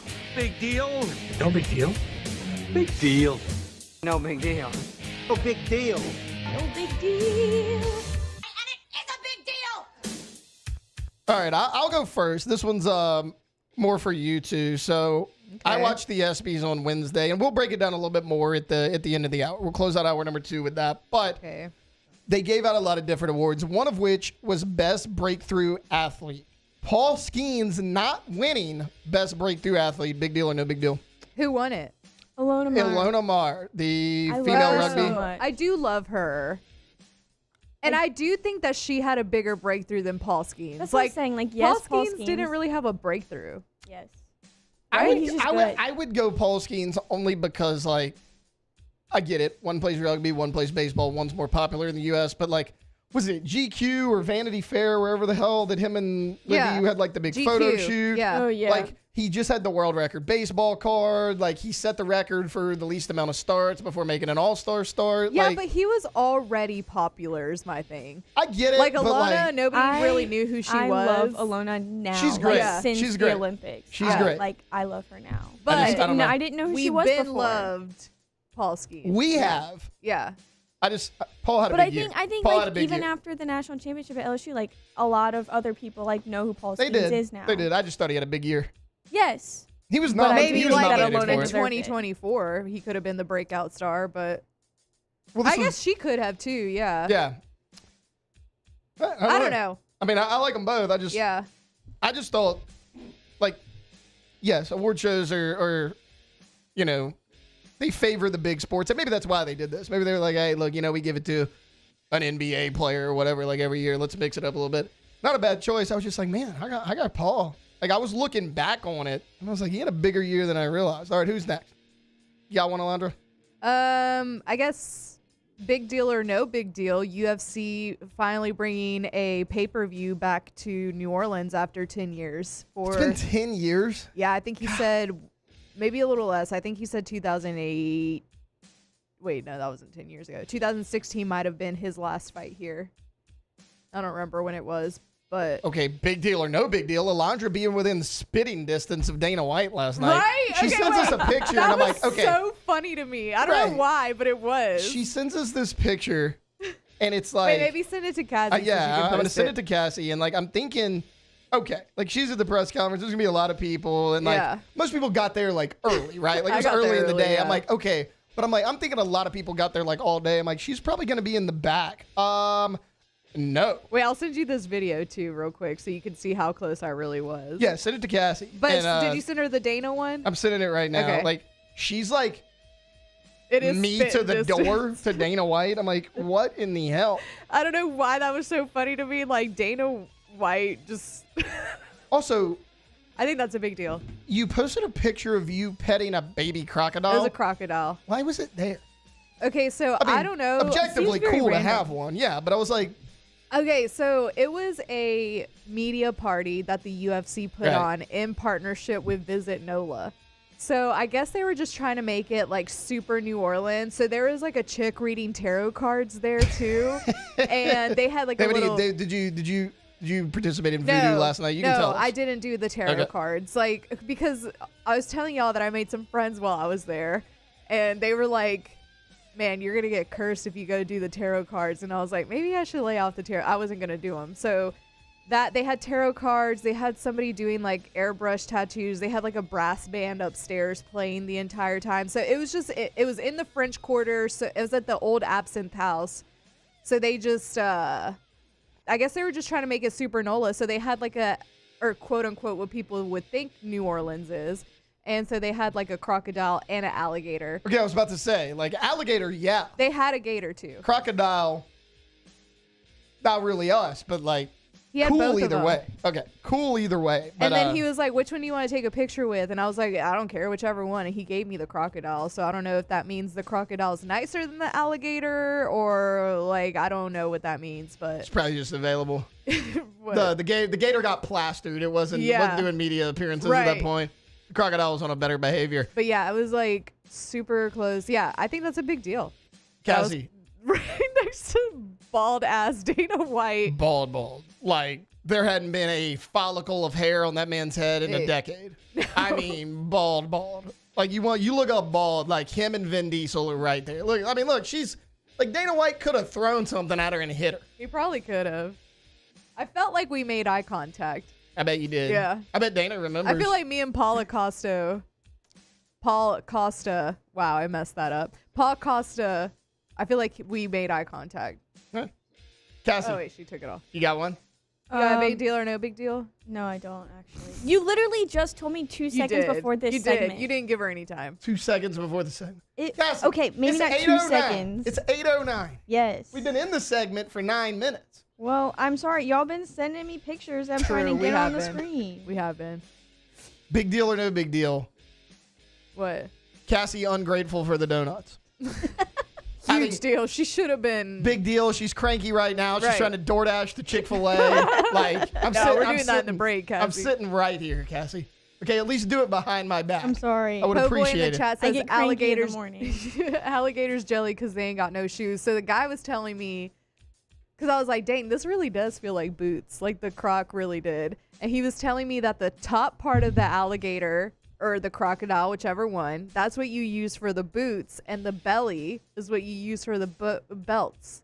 Like, so the crocodile belts and the crocodile boots, like the top part's a boot, the bottom, like the stomach area, is the belt. You learn something new every day. No, I didn't know that. Like, who comes up with this? All right. That's what the guy was telling me. Big deal or no big deal? Our own Jacob Hester may have to disown Chargers quarterback Justin Herbert. Why? Well, Justin Herbert is wearing UV contact lenses to block out the sun so that he doesn't have to squint as much. He said he actually tried a darkened visor, but you have to wipe the sweat and the smudges off. He didn't like it. So, like, his eyes were red in a press conference. Right, his eyes were red in a press conference. People are like, what's going on? He's like, oh, these are UV contact lenses. I use them when it's bright outside. Wow. Big deal or no big deal? Justin Herbert using UV protection. So that feels a little soft to me. Feels like a big deal because of Jake. And Jake is not like a... He doesn't like to protect himself from the sun. You're not on this show every day. Mm-hmm. Do you use sunscreen? I do, Okay, but I'm so not good at it. You're not good? I always get burned. Oh, so you're splotchy with it. Yes. I've never heard anybody be like, yeah, I'm just not good at it. No, I'm not good at the sunscreen, guys. It's a struggle for me. I'm just not good at it. I'm just not, okay, I'm not good at reapplying, so then I get burned. Jake tells us he's never used it. How do you just not? Like never. I don't really use it. I've used it before, but I don't ever use it. Believe it or not, guys, I get burned so easily. Sunscreen kind of a must for me. If you can believe that. My skin doesn't naturally deflect it. Huge surprise there. Shocker of the century. The pale blonde-headed kid has to use sunscreen all the time. But, yeah, I was reading that article actually during break about Justin Herbert, and I'm like, They're Jake. saying in the chat that Herbert's out here passing the Ducci with Moose. Yeah, that's the red eyes. Yeah. Yeah, the UV thing's actually a load of crap. It's an excuse. Yeah, the UV I've thing's never actually heard a load of of crap. UV contact lenses before. I have not either. The That is UV soft. protection lenses are the is the term that Herbert Bro, used. just look into the sun like a normal person. Just burn your corneas like a normal person. Burn your corneas like a normal person. Yeah, I mean, Who cares? You're a quarterback. How much You you don't have to need see? your eyes. Just chunk the Yeah. ball downfield. Your receiver will go get it. Yeah. You really need to see. I mean, you got Lad McConkey. Right. You got Lad. You got another one for us? Not really. I have your video. Do you want to play it? Oh yeah, you can play it. You don't need sound, but it's pretty cool. Daniel Cormier did the face-off between Max Holloway and Dustin. Actually, Oh, it's literally just a blank screen. Just I had it gassed pulled this up and it video just up. won't. No. This video's awesome, and Cassie's like, nah. It's literally just a blank screen. Sorry, guys. It is a good video. Wow, that's riveting stuff right there. I posted it on 104.5 ESPN's Instagram. If you I'm want to go jealous. see it. I'm Yeah. jealous. Like, Elijah got to look at a black screen. I mean, my. Well, let me pull What it. a If you time put it out on there. Instagram, I can pull it up. Oh yeah, it is on Insta. All right, I got one while she's pulling that up right Okay. before we take a break here. Big deal or no big deal? Damian Lillard yesterday signed a deal to go back to the Portland Trailblazers. I think this is a big deal, not because Portland's going to be some title contender, but look, Dame's dealt with a lot of injuries over the years. He's about 34, 35 years old. Like, to me, this is Damian Lillard saying retirement's right around the corner. It's a 2-year deal. He's going back to Portland. Like, that's where he always wanted to be. I mean, you heard it time and time again. A lot of people had said, hey, Damian Lillard wasted his prime playing for a bad team like Portland. And then Dame would come out in response and say, this is where I want to be. Like, I want to stay in Portland for life. Now, contract dispute got in the way of things. He ultimately left for a few years. But Damian Lillard going back to Portland, like, not a big deal in terms of like, oh, this shakes up the entire hierarchy of the NBA or anything like that. But Damian Lillard, like, I think in a few years, that might be it for him. Like, I think he went back to Portland to ultimately retire as a Trailblazer. Do we have the video? Yeah. Let's see this video. Let's go. Look at that. I'm right there. I hate It's so playing against them. DC out here coming out. Everybody was like, "Woo!" Okay, so did you hear There's the player Max press conferences? Holloway. Huh? Did you get to hear the player press conference? Fighter press conferences. Yeah, I was at the press conference. Okay, I didn't know because like you said there was like a media thing beforehand that you didn't get to go to. So I didn't get to go to the media day on Wednesday. Okay. But I went to the press conference yesterday. Look at that. How was Max? Like we obviously see Max a lot is of Dustin. awesome. Yeah. I Max- assumed he was electric. I mean, I love Max Holloway. This is hard because I love both of them so much. They're both like some of my favorite fighters. But Max was like, everybody should be. They would boo him whenever he would talk, and he's like, they should be booing me. Show this man his love. Like it's his retirement fight. We're in Louisiana. Boo me. Like he's awesome. Also, like win or lose, you'll be hard pressed to find a UFC fighter tougher than Max Holloway. Like dude gets the crap beat out of him. He's a tough dude. All right, look, we're gonna take a timeout. When we get back, we'll talk a little New Orleans Saints. Hadn't done that a ton this week. We're gonna have Nick Underhill coming on of NewOrleans.football. Saints training camp set to start up next week. We'll get a little preview of it from our guy Nick coming up here on Off the Bench. Off the Bench. Go to Boudreaux's Electrical. Boudreaux's Electrical.com. You want a Generac home generator? Why don't you go to the place that's been family owned and operated since 1982? More power, more protection, better service. Every customer treated like a VIP. Keep the lights on during this storm season. Great financing options available to make it very affordable until you have that peace of mind. Is it worth $159 a month? Because that's what we talking about, man. Go to Boudreaux'sElectrical.com, Boudreaux'sElectrical.com. Yeah, when you go to the website, you can get a free quote right there, top right corner of the website. Also, you can pick up the phone, give them a call. Let them know what you're looking for. They're going to come out to your home and make sure that they get it done on the North Shore. That number is 985-397-1562. In the greater Baton Rouge area, 225-300-9389. Always online at Boudreaux'sElectrical.com. More power, more protection. Bayou Chrysler Dodge Jeep Ram is taking $22,500 off MSRP on the brand new 2025 Ram 1500 Laramie with $22,500 off MSRP with a complimentary 7-year powertrain warranty that comes with all new Bayou Automotive vehicles. If you need sales or service, the crew at Bayou Automotive is going to do right by you. Businesses like yours are the soul of our community. You deserve someone who'll deliver the internet services you deserve. That's why local businesses rely on Rev Business. 90 years of building connections. Visit us at letsrev.biz. Baton Rouge's home for real rock. It's Eagle 98.1. Foo Fighters. Led Zeppelin. AC/DC. Pearl Jam. And the flagship home for LSU sports. Take us anywhere with the Eagle 98.1 app. Eagle 98.1 is the rock station. At Sunshine, we know what you see when you look at your land. Where others may see dirt, you see the foundation you've built your life on. This, it's hallowed ground. It's past, present, and future. We're proud to provide quality John Deere equipment to help you maintain the land you love. Check out our current promotions and learn more about what it means to be powered by sunshine at sunequip.com. At Luba Workers' Comp, our journey began over 30 years ago with a simple belief. Our clients come first. At Luba, our business has always been focused on people, not policies. Through every success and challenge, we've continued to grow because we've stayed true to our values, committed to providing you with genuine dependability. Because your well-being is more than a priority. It's our purpose.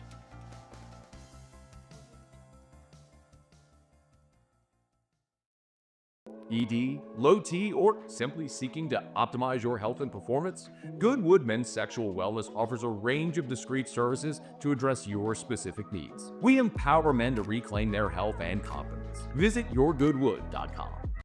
Gulf Coast Office Products is a nationally recognized Savin office equipment dealer based right here in Louisiana. Over 100 employees strong, Gulf Coast has the boots on the ground to support all vertical markets from education, engineering, legal, and finance. With the latest in office technology from desktop to production segment units, Gulf Coast and Savin have the perfect fit for you. Call 225-756-2644.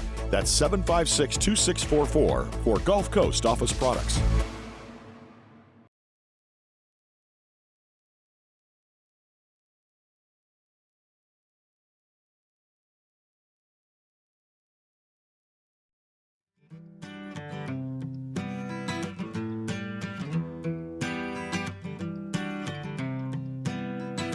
Locked in on LSU football 24/7. You're listening to Off the Bench.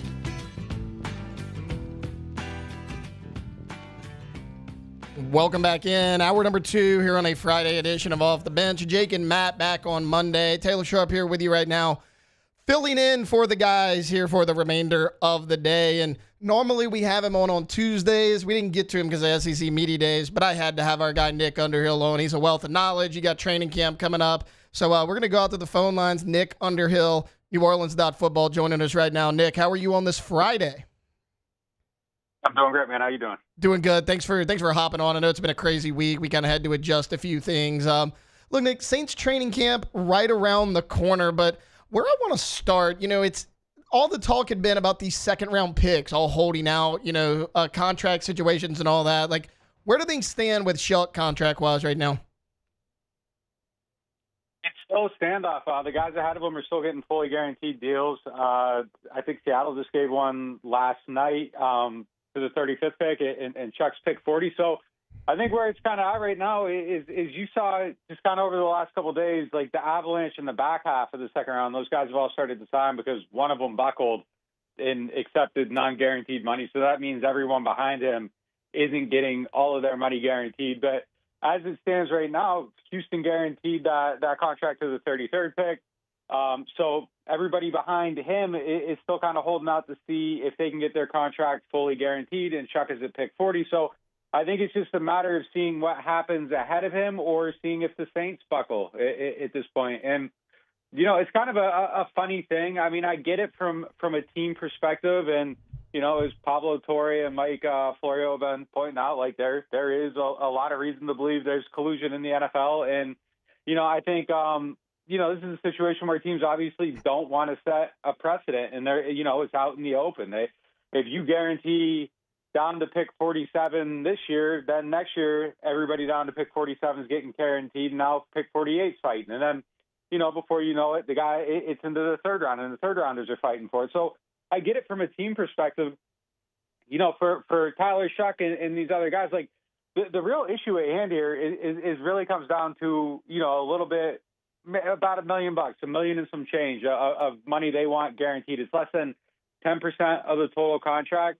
It's not going to change anybody's reality, really. And if we were talking about a safety, I might feel a little bit different about it. Okay, well, you probably want to be able to walk away in year 4 if it doesn't work out. Isaiah Foskey was the 40th pick in the draft at one point in time. As I look at it, if it doesn't work out this year, I hope they can walk away from him and not have any dead money on the books.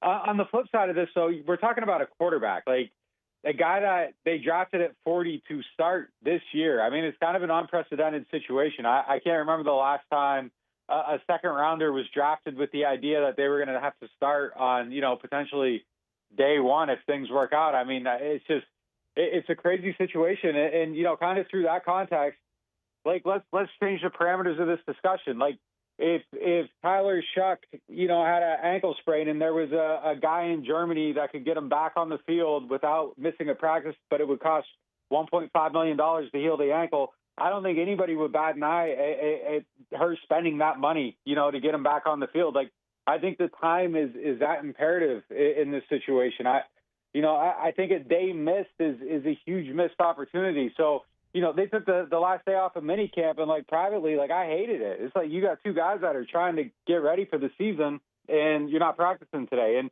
they were kind of practicing at double time. They got all their reps in. Like, I understand it. Team building matters too, but like looking at it that way, I was just kind of like, man, like Tyler Shuck, like another day of practice is invaluable. If this goes into training camp and he's missing days, like I feel like it's a huge opportunity loss. The way these things are kind of falling into place, it seems like it's probably going to get settled before then. I will say that, like, we saw how the Saints sweated out Derek Carr and, all these other guys. Like, Mickey Loomis does not fold in these situations very often. So it's going to be interesting to see what happens if they're still at a standoff. But, like, the matter at hand is really about $1 million in guaranteed money 4 years from now. And, I've killed them for their cap management for years, so I don't want to, like, sit here and talk out of, like, both sides of my mouth. But, like, I don't know, man, $1 million on having a chance to a better chance of fixing your quarterback situation. Like, if it comes down to Tuesday morning and this ain't done, I can't sit here and say that I'm not going to be standing there on the sideline, like, wondering what the hell they're doing. Like, I would just give them the money at that point. Right. Speaking of camp coming up, Nick, obviously everyone's going to watch the quarterback battle if Shuck's there between Shuck and Spencer Rattler, but maybe outside of QB, like top position battles you're watching, what are those? I mean, there's a handful of them, I think. I think especially running backs, one behind Kamara, that's really interesting. There's a lot of veteran guys there, Kendrick Miller, Clyde Edwards-Helaire. They brought in the rookie. Like, there's a bunch of guys that I think are competing for reps there that make it really interesting. I think safety's kind of a quietly an interesting situation, too. Like, they seemed to be really high on Jordan Howden during these practices during the early part of the summer. They brought in Jonas Sanker. Tyron's obviously there. Reed's obviously there. I don't know how they're all going to fit together. They were playing Howden with the starters opposite Reed. Tyron was obviously, not at the voluntary portion, was brought back a little bit slowly through minicamp. I expect them to be back out there with the ones. But, I think they have a high view of Jordan Howden and, kind of how that all sorts out. I think it's going to be fascinating. But I really do think the biggest one other than quarterback, besides Trevor Penning versus himself and just trying to be a competent player, I think the other one is a cornerback between Quincy Riley and Ike Adam. And I think that kind of has like pretty big future implications as well. Now, obviously, like odds are probably, maybe both of them don't work out as a long-term solution. But if Riley can win that job and he's a solid starter, I mean, that's a huge answer going into next year. And we've talked, a bunch of times on here just about how uncertain that position is and how much they really might have to invest in it next offseason. If Alontae Taylor gets out of here, Floyd's still under contract, but I think he has some stuff to prove this year. And then you have the hole at the other one still.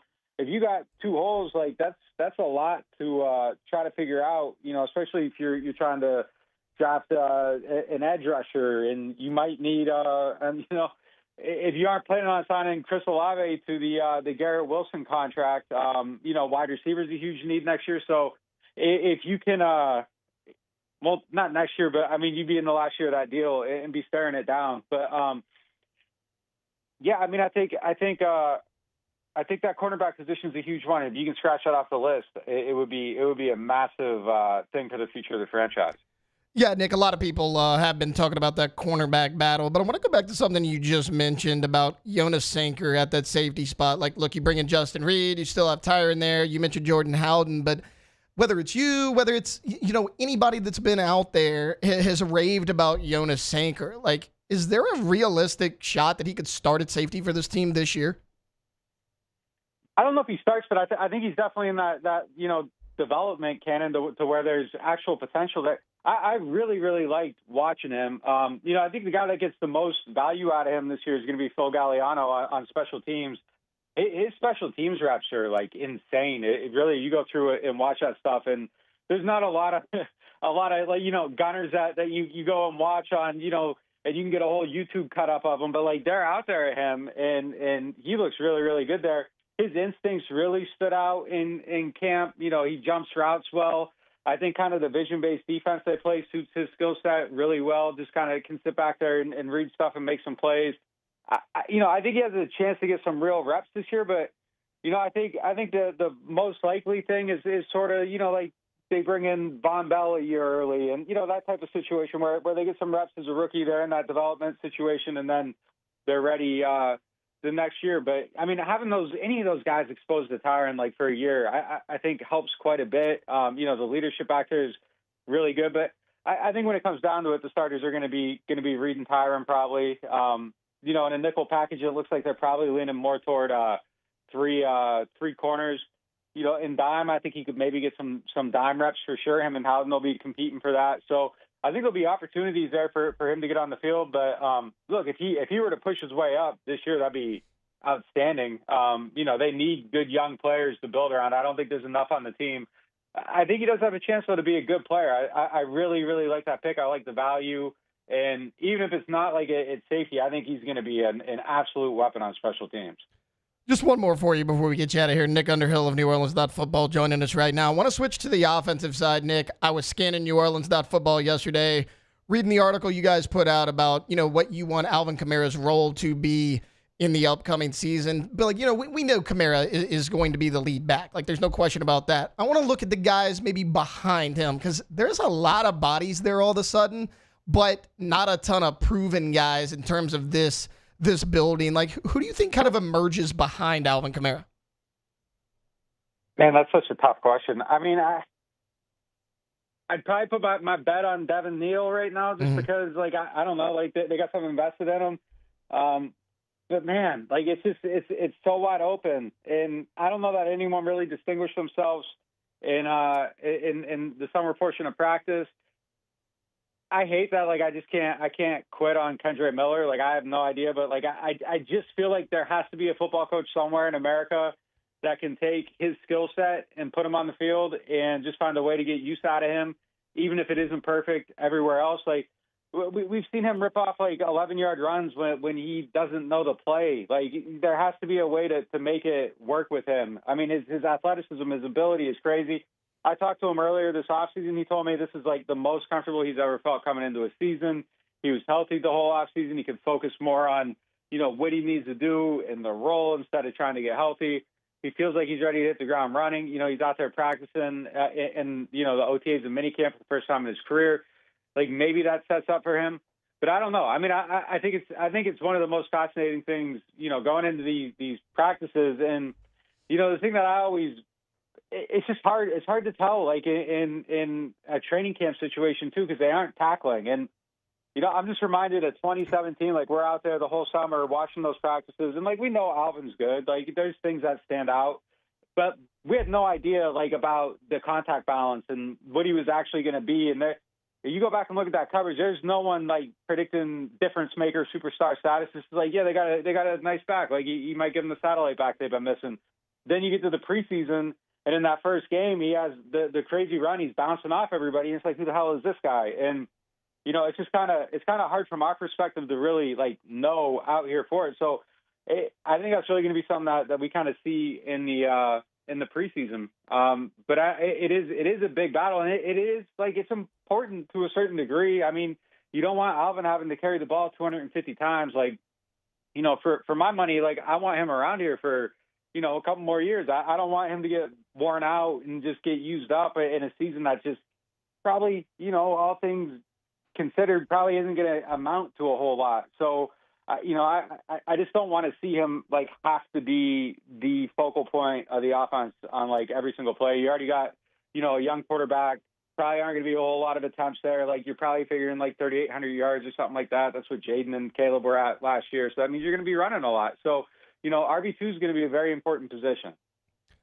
Nick Underhill of NewOrleans.football. Check out him and the team stuff over there at NewOrleans.football. Nick, thank you so much for hopping on with me today. Yeah, no problem, man. Take it easy. Yep, that was Nick Underhill. All right, we're going to take a timeout. When we get back, look, NFL coaches and execs, all week long, they've been kind of putting out different position rankings heading into the season. Well, the other day, they put out their top 10 wide receivers in the NFL. And again, this is NFL coaches and execs.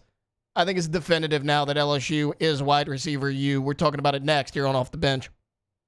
Off the Bench. Oh, go to All-Star Toyota of Baton Rouge.com. All-Star Toyota of Baton Rouge.com. Buying new, leasing, renting, everything is available. Hopefully you took full advantage of the rentals during the 4th of July, that holiday, right? You got a trip coming up. But as we know, that's not the only time that you travel. If you've got something coming up, if you've got a tournament coming up, if volleyball, baseball, soccer, softball, whatever it might be, you've got more equipment, your current vehicle will maybe get by just barely, have enough room. You don't have to worry about that. Go get you a Sequoia, get a Sienna, get a Tundra, right? And take that trip. Per day rental prices, All-Star Toyota of Baton Rouge.com. Yeah, we're past the 4th of July, but summer is not over. We still got about a month, maybe a little over a month till the kids go back. So you might still be planning one last summer vacation. Go check them out on their car rentals. Go see what they can do for you today. All-Star Toyota of Baton Rouge.com. There it is, the extra mile on the border of expected and extraordinary for those willing to go further, like vans customized for work or play, with safety and tech to keep you connected. Supported by a 5-star sales, service, and finance team. And backed by the 1-star you know. So go the extra mile. It's never crowded because so few have what it takes to go there. Mercedes-Benz Vans. At Atmos Energy, our smart choice solutions help customers save energy and emissions with rebates up to $500 off high-efficiency natural gas appliances, smart thermostats, and weatherization upgrades. Together, we're fueling our energy future. It's not just a game, it's a religion. You've got your team colors, team swag, and now your very own website. LouisianaSports.net. Everything LSU, Saints, and Pelicans. Sports on demand. In-depth coverage by sports writing pros with continuously updated news. And with the LouisianaSports.net newsletter, you get pinged directly with top trending stories. Best of all, now and always. No paywall. It's free. LouisianaSports.net. Powered by 104.5 ESPN Baton Rouge. Your home for Louisiana sports. Family owned and community driven. Service Chevrolet Cadillac, a legacy you can trust since 1972.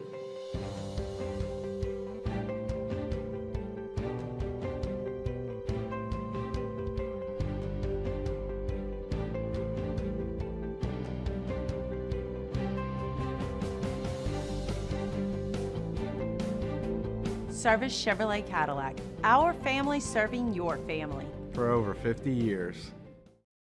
At Auctioner, we know healing is a team sport. That's why we've partnered with world-renowned orthopedic surgeon Dr. James Andrews to create the Auctioner Andrews Orthopedics and Sports Medicine Institute. Whether you're a professional athlete or a weekend warrior, our team of specialists are dedicated to getting you back in the game. So whatever your reasons are for reaching your personal best, we've only got one. You. Auctioner Andrews Institute. Long live you. At Luba Workers' Comp, our journey began over 30 years ago with a simple belief. Our clients come first. At Luba, our business has always been focused on people, not policies. Through every success and challenge, we've continued to grow because we've stayed true to our values, committed to providing you with genuine dependability. Because your well-being is more than a priority. It's our purpose.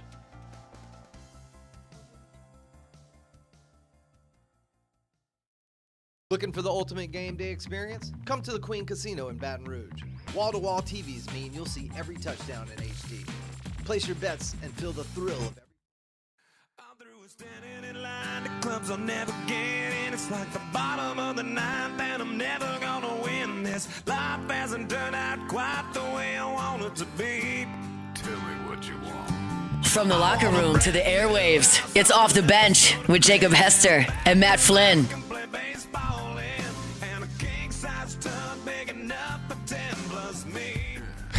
Do you know about Matt making me sing this on AFR? Yes.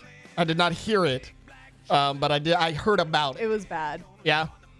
I was thinking, we've been a little long with Nick. This is already going to be a short segment. I'm like, just listen to Nickelback, man. This is a vibe. This might be the song. Like, everybody's got a favorite Nickelback song. This might be the one. This is a good one. James Dean is fine for me. I have a video, Cassie, of me and my brother-in-law, 100% sober, screaming this song as loud as we could. Dude, so at the concert.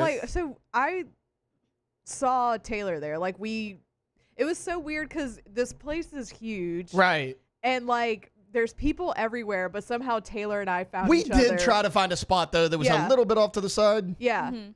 But somehow Taylor and I run into each other, and so we're hanging out or whatever. And I'm like, wait, none of y'all have a beer in your hand. None of them were drinking. And I was like, what is happening? Why are none of y'all drinking right now? Nope. There is a video completely sober Taylor. Not even Victoria. Screaming at the top of his lungs in this song. And that's how it goes, Cassie. Yeah. Sometimes vibes are so high you don't need the liquid courage. You can just go for it. I was like, not one. You can raw dog the concert, and that's exactly what we did. They raw dogged it. We did. It was so weird. It's not weird that people were sober at a concert. Maybe it's weird that I think that that's weird. But I was like, wait, not even your sister had a beer. Nope. Or a drink. Nope. Victoria. No one. It's not true. When you left, me and Victoria went and got a large Coke Icy. So Okay, we had a drink. Okay, Y'all relax. we went Wow. fancy. That Y'all was like an gotta relax. $18 No, icy. Okay, seriously. so the beers were so expensive. right, and Victoria wanted a T-shirt, or maybe I wanted a T-shirt. Who knows? We're not going to get into the specifics. Right. Either way, we both bought Nickelback T-shirts that I may or may Wait, not you have haven't worn it. I know. I'll wear it Monday. Okay. I never think about it. Update. $90 for 2 T-shirts. That's crazy. And I mean, they were literally like this. So there's it said a Nickelback. sick ass Dustin Poirier like retirement T-shirt that Right. they have out right Right, now, right. and I was gonna buy it, but it was $60. No. And I'm like, but it's so No, thanks. cool. But I also don't want to spend $60 on this. Yeah, but you have like a pass though. There's gonna be some little knickknacks on a table. You can just kind of Like grab it. yeah, grab and go. True.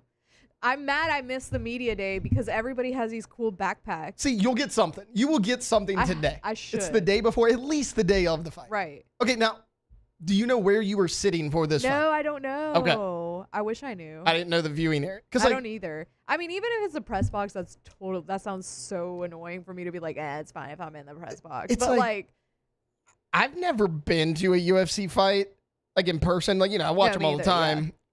I always wonder, like, I feel like there's a fine line of sitting too high up or too close. I feel like there's a middle. I don't feel like sitting by the cage would be. Because you're looking like almost straight up. Yeah. Like that cage is, that's what I'm saying. Like, I don't know if I want to do that. Now, if it's a quick fight, maybe be like, this is a 5-rounder and I'm doing like this the entire time. Like, I don't want to do that. I feel like middle is probably I agree. perfect. I agree. Because I'm like, if for I'm a too fight. high, I'm Yeah. looking down. Like, I got a better view with TV at that point. Yeah. But a little bit of a fine line there. Update. Me and Cassie ordered Chick-fil-A in the break.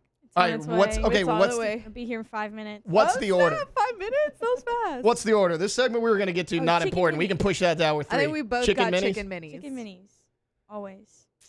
Chicken mini gang. Sometimes I'll get that like the hash brown bowl, but I like the chicken minis. Okay. Hot take. This will be my hot take for the day. I like to get one a day. I feel like I'm not gonna like it. You may have to be restrained by Alondra when I say this. Why? I love Chick-fil-A. Mm-hmm. Not crazy about Chick-fil-A breakfast. That's all I'm saying. That's okay. I love Chick-fil-A. It's just like their breakfast. It's fine. That's okay. I'm good with it. I'm Chick-fil-A okay with lunch that. and dinner, I'm all about. All right. Chick-fil-A breakfast, I'll it's fine. accept it. Yeah. It's just Chick-fil-A, so I don't care. Right. You don't care. You just want Chick-fil-A. Cassie just wants to smell the bag. She doesn't actually care if anything's in I'm it. gonna smell it as soon as She we just get here.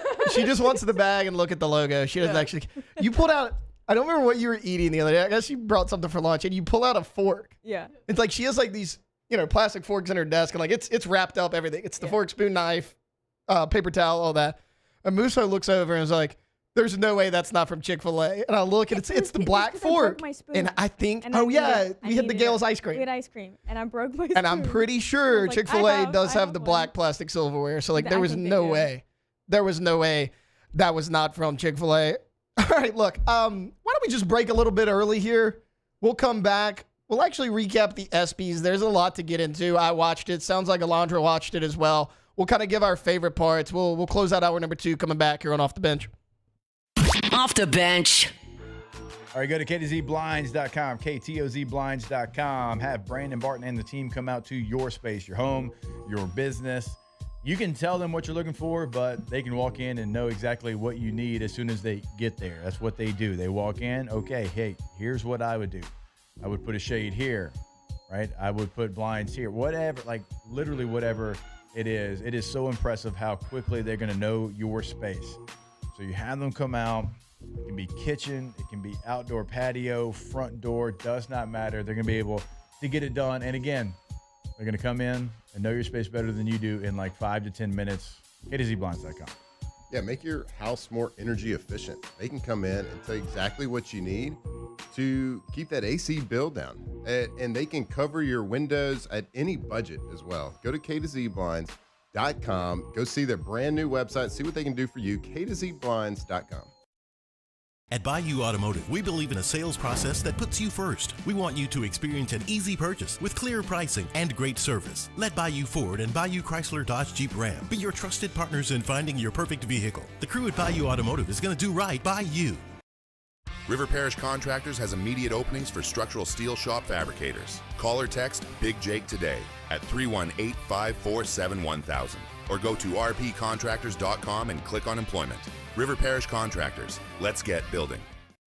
Looking for the ultimate game day experience? Come to the Queen Casino in Baton Rouge. Savor game day platters and snacks, plus drink specials at 1717 Kitchen and Cocktail. So come out for game day and let our team make you the MVP. The Queen Casino, where every moment is a win. These are the luckiest ice cubes in the world. They could have been a thankless bed for an all-you-can-eat salad bar. But instead, they've been called upon to cradle and cool a crisp, refreshing Dos Equis. Looks like the lucky just got luckier. Dos Equis. Man, age is just a number. Don't let it dictate how you feel. Goodwood Men's Sexual Wellness has anti-aging services that can help you look and feel your best. Visit yourgoodwood.com and discover a renewed sense of vitality. At Sunshine, we know what you see when you look at your land. Where others may see dirt, you see the foundation you've built your life on. This, it's hallowed ground. It's past, present, and future.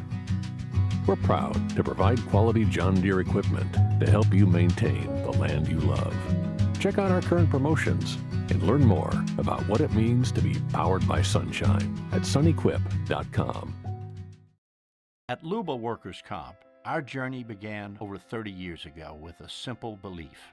Our clients come first. At Luba, our business has always been focused on people, not policies. Through every success and challenge, we've continued to grow because we've stayed true to our values, committed to providing you with genuine dependability. Because your well-being is more than a priority. It's our purpose.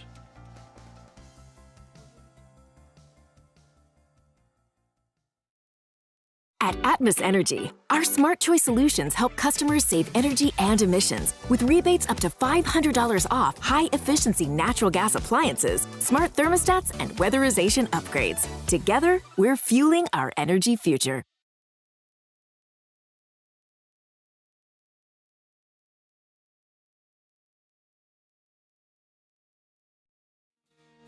Look at this photograph. Every time I do, it makes me laugh. How did our eyes get so red? And what the hell is on Joe? From players to legends, Hester and Flynn break down LSU football like only champions can.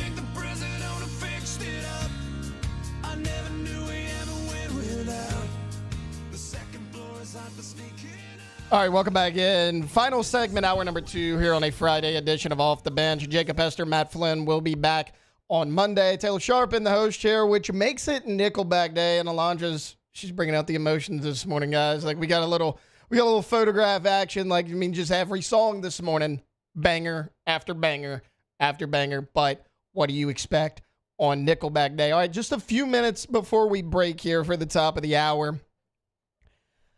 I don't know if you guys watched the ESPYs. It occurred on Wednesday night. I did because, well, I'm a sports nerd and I watch any sort of sports that I could gravitate to. There's been a lot of discussion about Shane Gillis. I thought he crushed it. I really did. Like, he was hilarious. For anybody that didn't watch it, so 2 jokes stood out to me. The Shedeur Sanders joke. Gee, big surprise. Taylor enjoyed the joke taking a shot at Shedeur Sanders. Yes, I know, but it was hilarious. If you didn't hear it, basically it went along the lines of Gillis saying, hey, Shedeur Sanders got his jersey retired at Colorado. He's like, it's totally not because of nepotism. He's like, it's totally because Shedeur Sanders went 13-12 and almost won the Alamo Bowl. And to me, that was just perfect. And obviously, the Deion Sanders defenders take everything personal, and they went to social media and criticized it. Guys, it's funny. It's lighthearted. And, let's be honest, it was ridiculous from the start. The Shedeur's jersey got retired before he, even officially left school. Travis Hunter, I'm good with. He won the Heisman Trophy. Shedeur Sanders, 13-12, 5th-round pick, didn't even win the Alamo Bowl. Objectively, it was a little ridiculous, but great joke. Alondra, did you hear the WNBA joke? I did. Weren't there a couple, there's a Caitlin Clark one And then You know what? You're right. I should have specified. There was a Caitlin Clark one, and then there was the one where he said his wife's name and was like, Okay. I'm joking. I thought they were both funny, but also, like, I hate that everybody in those rooms, like at award shows, take themselves so seriously because it makes it seem like he's bombing when really, like, I think the jokes are really I'm funny. sitting there peeing my pants on the couch, and like nobody in the audience and everybody is laughing. is like just all uppity, like just not enjoying it. Guys, but you're at a sports award show. Yeah. It's not that serious. It's really not, and it's just a joke. I'm talking about the WNBA joke with Brittany Hicks, the fake WNBA player. So it's funny. Could have fooled me. Look, hand up. I don't watch the WNBA. I don't know a lot of the players, but I know the big name players like Taurasi, Caitlin Clark, Asia Wilson, Aaliyah Boston. Like, you know those people. And he said, Cassie just walked in with our Chick-fil-A. Cassie. Oh, wait, hold on, sorry. Bag secured, I got Bag it. secured, yeah. Cassie's I'm so out of breath. Cassie's over there with the junkie itch. She's like, guys, my dealer came through. No big deal. I had to go get it. Friday's turning around. Okay, anyway, sorry. Would there have been an Adam Gattuso sighting in the parking lot this morning? Oh, you DoorDashed? No, I DoorDashed. You DoorDashed it. You're right. Yeah. But yeah, no, I thought he was funny. But yes, the WNBA joke was great. So I'm sitting there, and he goes, 4-time WNBA champ Brittany Hicks is here. And I look at Victoria, and I'm like, I don't know a ton about this sport. I don't think Brittany Hicks is a real person. No. He goes, everybody give it up for Brittany Hicks. The lady starts waving, and these people that are like, you got to bring more attention to the WNBA. Of course, they're up, and they're applauding, they're clapping. And he goes, hey, guys, that's my buddy's wife. She's not even real. He's like, that's my point. Nobody knows anything about the WNBA. Right. People were pissed, and it's like, I get it. He called you out on your own hypocrisy, and you didn't even realize it until it was too late. To me, that was the joke of the night, just because how it was delivered. The Caitlin Clark one was funny, too. Oh, the Waffle House? Yeah. The Waffle House one was great, too. I mean, I don't think we should repeat it. Right, but like, that's what I like about it. Like, he pushed the envelope, Yeah. and he didn't care. Right. Like, yeah, and he made fun of everybody. Like, he made fun of Donald Trump, and he was totally right I love about Shane Gillis. He was totally right about the Trump thing, about like, can we stop acting like Trump in those sports? Look, every time a team goes to the White House, our guy Donald Trump, you can tell he has never heard of this team in his life. Like, when he said that, I was like, no, like you're right on that. Yeah. You're right on that. Like, that is 100% true. But I thought he was great. Well, y'all know I love Shane Gillis. Yeah, like Gillis is great. Like, yeah. I knew going in, like, okay, I'm watching this for Shane Gillis. Right. Because honestly, the award show itself, I thought was one of the worst ESPYs, not because of Shane Gillis. Like, I don't know how much of it you watched. No, I didn't watch any of it. I just watched the clips of Shane online. Victoria wanted to watch season 3 of The Summer I Turned Pretty in our bedroom, okay? Yes. So she's watched, also, terrible show. No, I hate that. No, it's not. It's really not. It's an It's a awful terrible show. It's an awful show, okay? Horrible show. I have seen all of season 1. I've gotten so bad. I've gotten enough because me and Victoria were on vacation like 2 summers ago. She's like, we're watching this. And like The Summer You Turned we're Pretty? in, yeah, and the condo we're in has like 1 TV, so like I'm having to watch it too. I'm done. I'm done. It's Cassie, so good. Cassie, Team Jeremiah or Team Conrad? Where Team we at? Conrad, 100%. I don't remember. Same. I also read the books, so like Conrad's so much better in the books too. I'm Team Conrad too. Again, That- I'm only all one I'm season saying is, here, like, but that girl is so annoying. Belly. Yeah. Also, first off, I could see Belly. that. So dumb. You're going by Belly. That's the name you want to Yeah. go by? Really? Yeah. That's what we're choosing. Well, her real name's Isabel. Way better. So go by Belle. Objectively, such a better name than Belly. Like, no. I could have done without like the little impromptu musical performances. Like, if you want to do a musical performance at the ESPYs, great. Oh, did they do that? They did it like 3 times, but first off, it was nobody that anybody had ever heard of. Like, okay, Busta Rhymes was there. That was it.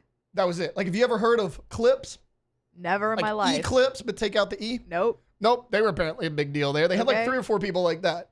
Like, oh yeah, I don't know who this is. Oh, and then Flau'jae Johnson comes up. Cool. With Busta Rhymes. And I'm like, oh, cool. Like, Flau'jae is going to do a song. Yeah. Nope. She just presented an award and sat down. Like, all right.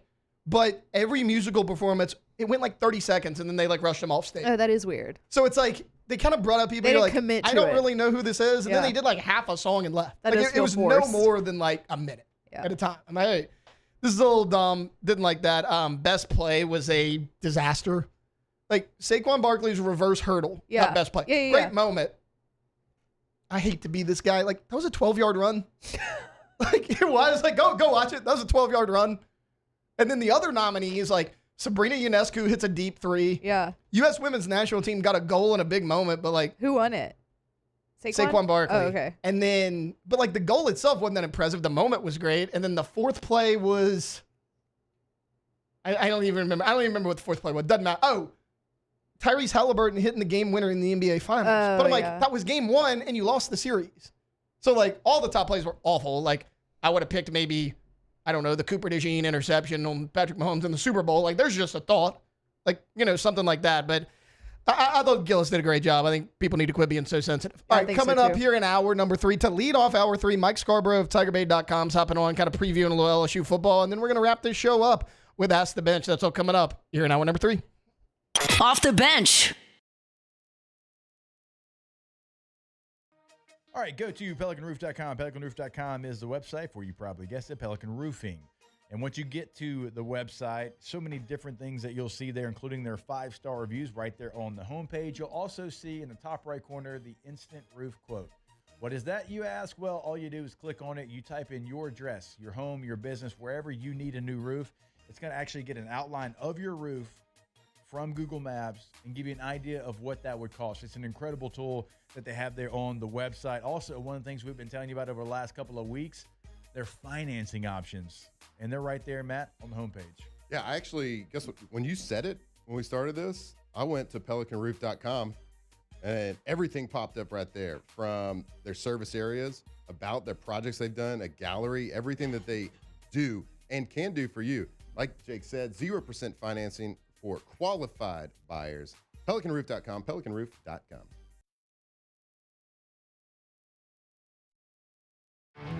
There it is, the extra mile, on the border of expected and extraordinary, for those willing to go further, like vans customized for work or play, with safety and tech to keep you connected, supported by a 5-star sales, service, and finance team, and backed by the 1-star you know. So go the extra mile. It's never crowded, because so few have what it takes to go there. Mercedes-Benz Vans. Man, age is just a number. Don't let it dictate how you feel. Goodwood Ben Sexual Wellness has anti-aging services that can help you look and feel your best. Visit yourgoodwood.com and discover a renewed sense of vitality.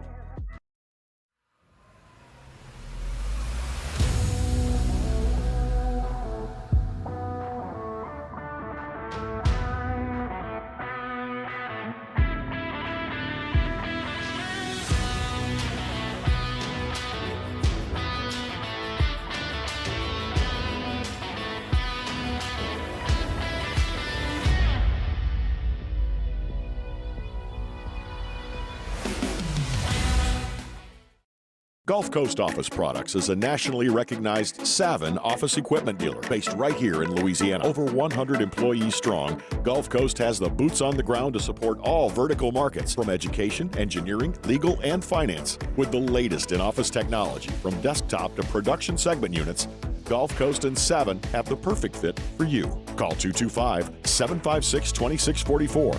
That's 756-2644 for Gulf Coast Office Products.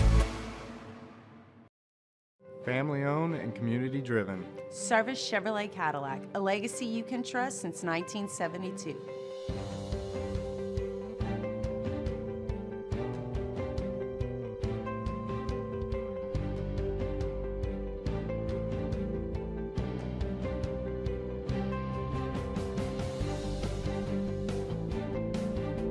Service Chevrolet Cadillac, our family serving your family. For over 50 years. At Auctioner, we know healing is a team sport. That's why we've partnered with world-renowned orthopedic surgeon Dr. James Andrews to create the Auctioner Andrews Orthopedics and Sports Medicine Institute. Whether you're a professional athlete or a weekend warrior, our team of specialists are dedicated to getting you back in the game. So whatever your reasons are for reaching your personal best, we've only got one: you. Auctioner Andrews Institute. Long live you.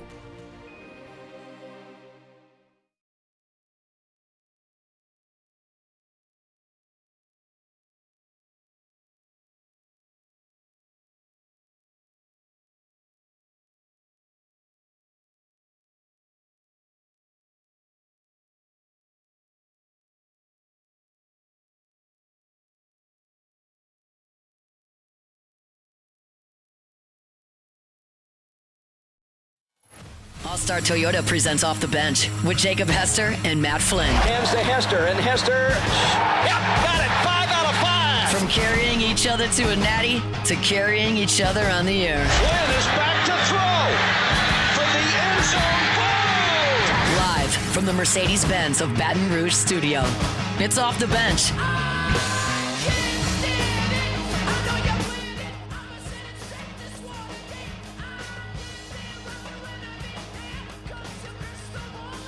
All right, welcome in hour number 3 here on a Friday edition of Off the Bench. Jacob Hester, Matt Flynn out today. They will be back on Monday, but Taylor Sharp sitting in the host chair for those guys for about another hour, closing out that work week here on this Friday. Right now, I want to go out to the phone lines, bring in Mike Scarborough from TigerBait.com, as locked in as anybody when it comes to LSU sports. Mike, how are you this morning? Doing good, Taylor. Good to be with you. Yeah, absolutely. Thanks so much for hopping on. I know it's a little bit short notice, but look, Mike, SEC Media Days wrapped up just yesterday. Obviously, LSU went on Monday, but, you know, all the talk is always going to be about the quarterbacks. Like, oh, who's going to play for this team? Who's going to be the starter here? And, like, I was talking about it a little bit earlier in the show. It's weird. Like, some of the bottom tier, quote-unquote, teams in the SEC kind of know who their quarterback's going to be. It's kind of the teams at the top. Like Texas, Georgia, Alabama, like they're all breaking in new QBs, except the LSU Tigers. So like let's just go with Garrett Nussmeier right now. Like in terms of heading into the season for you, where does Garrett Nussmeier rank among SEC quarterbacks? I don't have a problem ranking him number one. Mm-hmm.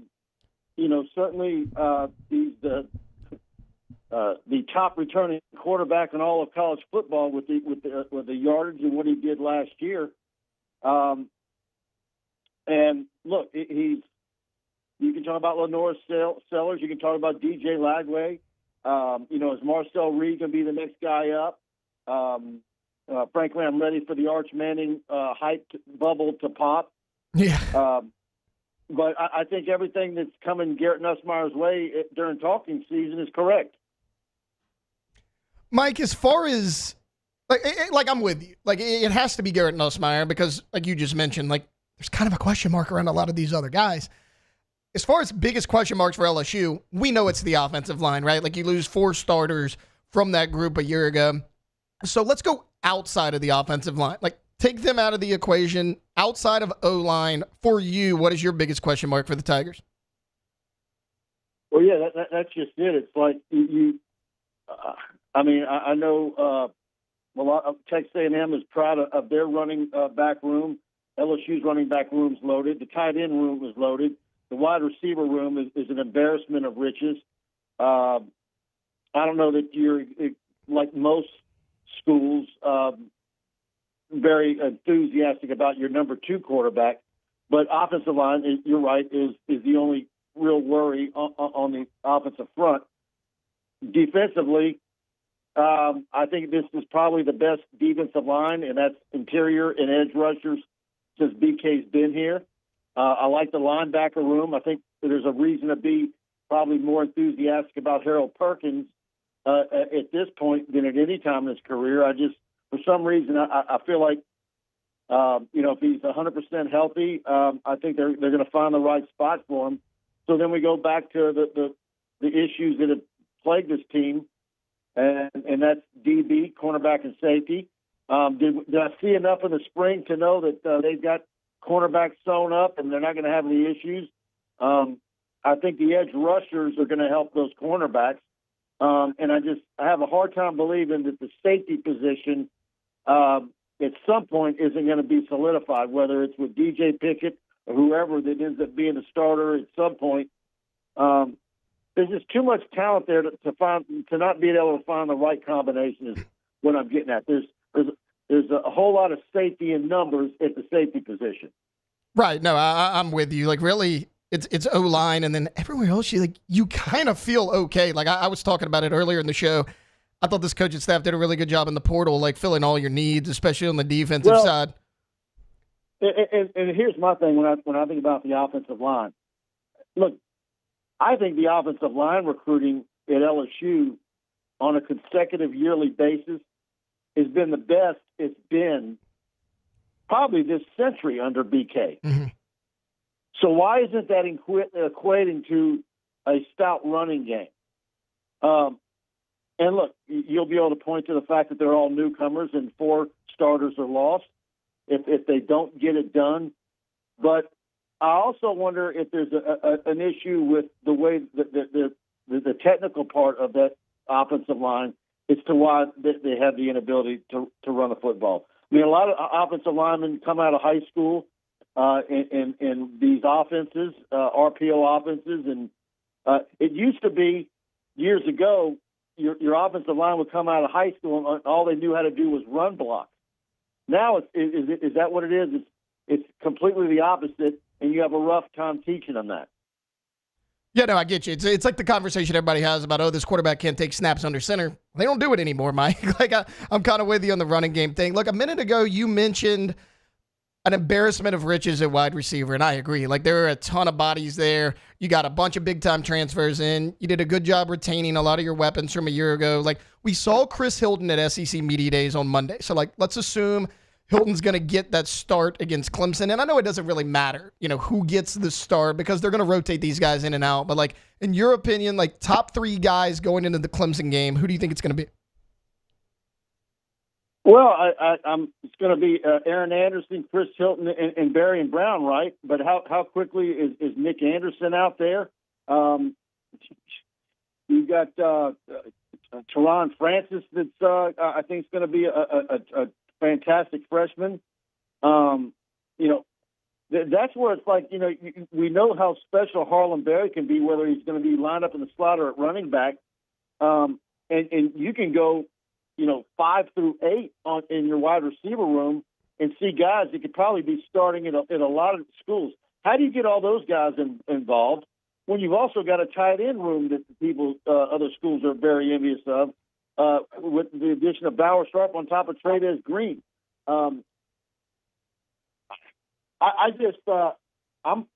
If you remember early season, mid-season last year, everybody just kind of upset about Chris Hilton. Man, there's so much reason to be hyped for Chris Hilton. The way he finished last season, at the end of the year and in the bowl game, I'm absolutely convinced had Chris Hilton been there all season long last year, they would have had at least one more win. That deep threat was just so lacking, and they addressed it in the portal in a big way.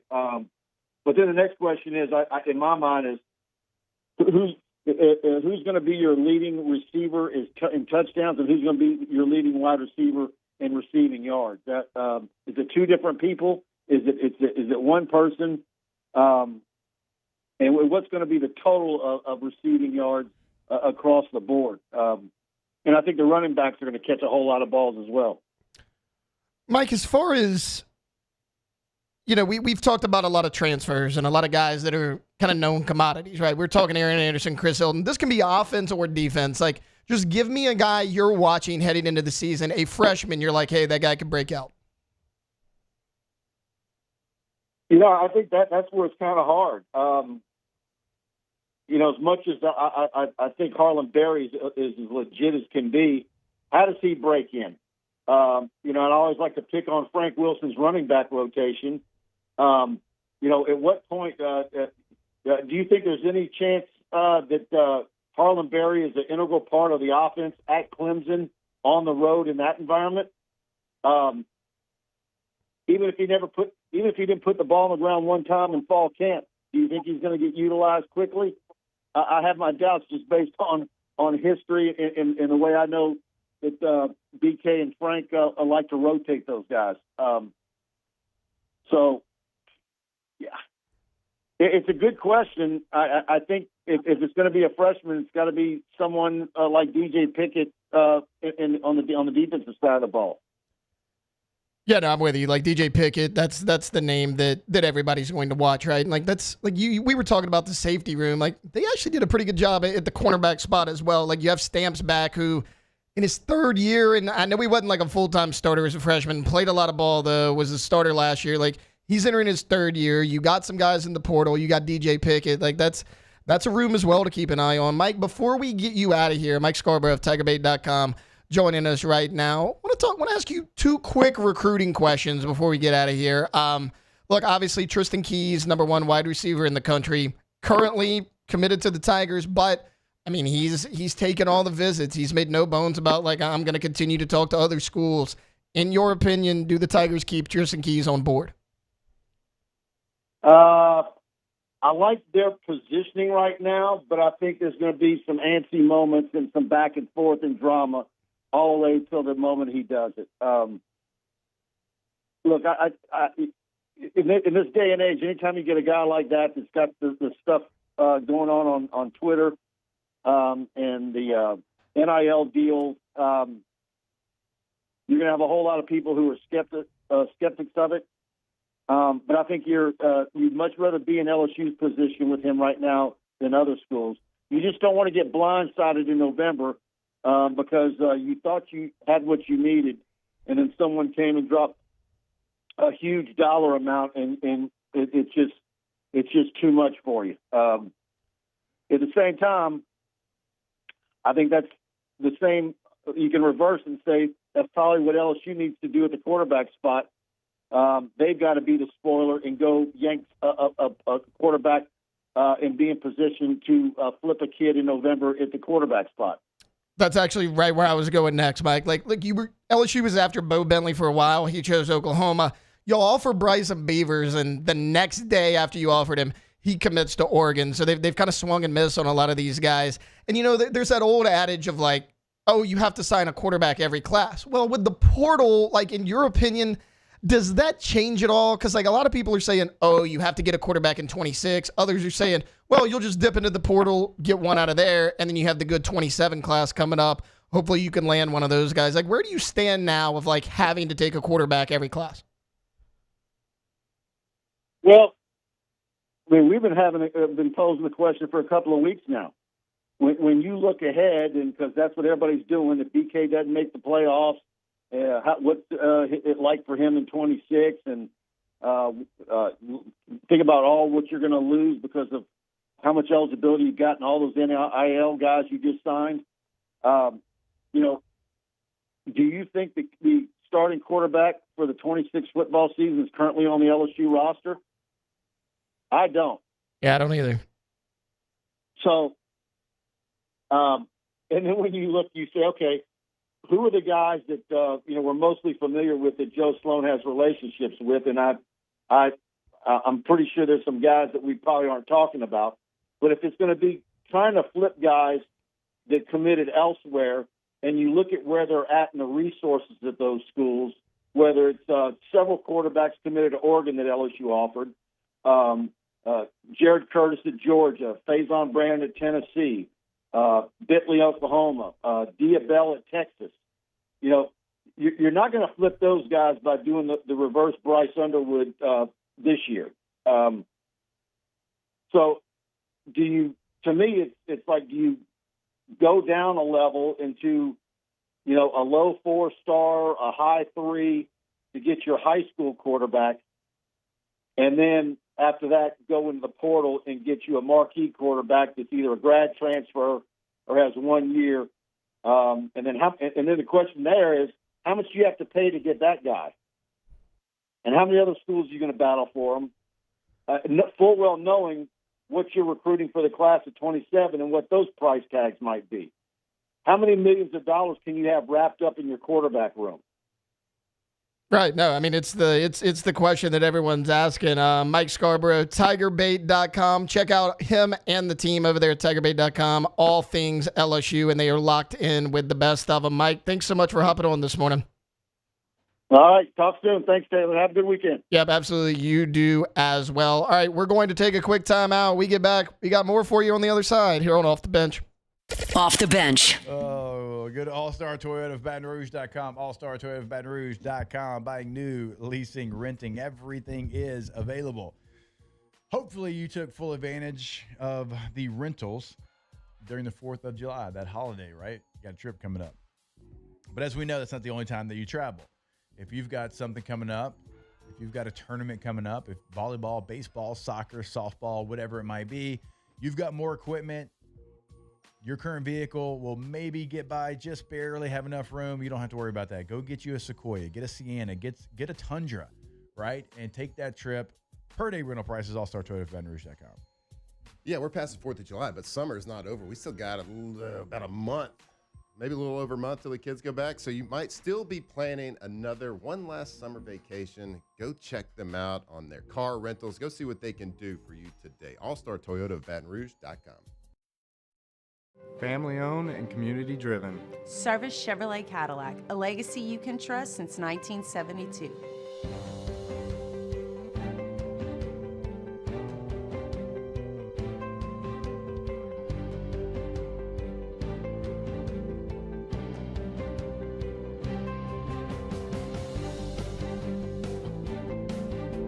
Service Chevrolet Cadillac, our family serving your family. For over 50 years.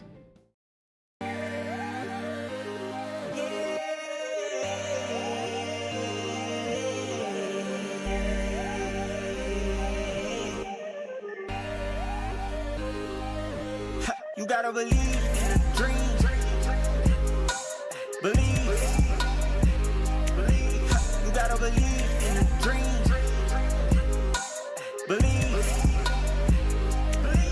You gotta believe. My whole team on wild. At Sunshine, we know what you see when you look at your land. Where others may see dirt, you see the foundation you've built your life on. This, it's hallowed ground. It's past, present, and future. We're proud to provide quality John Deere equipment to help you maintain the land you love. Check out our current promotions and learn more about what it means to be powered by sunshine at sunequip.com. With bold leadership and a growing population, Louisiana is rewarding excellence, attracting high-value companies, and fueling opportunity. Louisiana is winning now, and the sky is the limit. With every region and industry growing across a beautiful state that's more than a culture, it's a community with a quality of life that's more than satisfying. It's sustainable because the Louisiana you thought you knew is better than ever now. Come home, Louisiana. Parish Construction and Roofing. This is Coach Kim Mulkey. Go to parishbuilt.com for all of your roofing needs. From your hometown, parishbuilt.com. ED, low T, or simply seeking to optimize your health and performance? Goodwood Men's Sexual Wellness offers a range of discreet services to address your specific needs. We empower men to reclaim their health and confidence. Visit yourgoodwood.com. At Luba Workers' Comp, our journey began over 30 years ago with a simple belief. Our clients come first. At Luba, our business has always been focused on people, not policies. Through every success and challenge, we've continued to grow because we've stayed true to our values, committed to providing you with genuine dependability. Because your well-being is more than a priority. It's our purpose.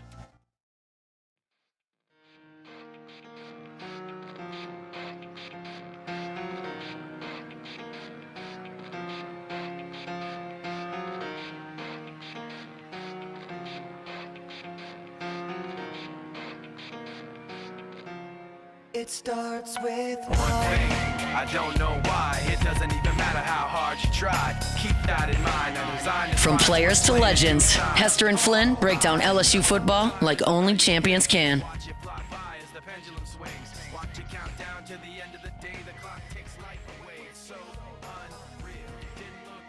Welcome back in, Friday edition of Off the Bench. Here in hour number 3, we got just 3 segments left with you, and we are closing out this very busy SEC Media Days work week.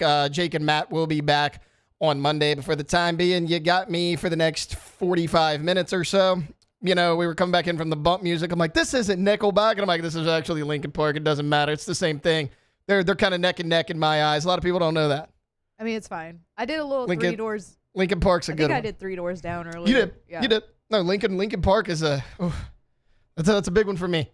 Okay, we were going to do this at 8:30, but we got caught up with Cassie having Chick-fil-A withdrawals, so it kind of pushed this segment back a little bit. But Look, Alondra Cassie, they got their Chick-fil-A. Everyone's in a much better mood now, so we're going to go ahead and do this now. I mentioned it a little bit earlier. NFL coaches and executives have been interviewed all week long heading into training camp about, hey, give us the top 10 players at every position. They coaches, execs across the league. And the wide receiver one came out just 2 days ago. And if you wanted any conversation about who is wide receiver you, this list ends that conversation. And I'm not saying this list is the end-all, be-all, but I thought it was wrapped up before this. This is just further confirmation, in my opinion, that your LSU Tigers are, in fact, wide receiver you. They got 10 names on this list. Alabama, hey, that's a team we bring up all the time, right? Devontae Smith, Jerry Jeudy, Jalen Waddle, Julio in the past. Like, oh, clearly they got some guys on this list, right? No former Crimson Tide players in the top 10. Okay, well, Ohio State's the next big one. I mean, going back to Michael Thomas, you had Ted Ginn, Terry McLaurin in the league now. I mean, look Chris Olave with the New Orleans Saints. The Ohio State Buckeyes, even though I think they should have another, have one guy on this list. It's Garrett Wilson at number 10. Your LSU Tigers have 3 of the top 7 wide receivers in the NFL, according to coaches and executives. So this isn't coming from me. This is guys that are in the NFL, around the league every single day. That's what they think of these guys. They got Jamar Chase 1, Justin Jefferson 2. I'm good either way you slice that. Chase is coming off the bigger year. I'm good with it. Jefferson, I think, was 1 a year ago. Doesn't really matter. Those guys are neck and neck. And then coming in at number 7, New York Giants wide receiver Malik Neighbors. Makes a lot of sense as well. But going through the rest of the list, at 3, you have Miami Dolphins wide receiver Tyreek Hill. I can't get behind this at number 3. Look, Tyreek Hill is a good player.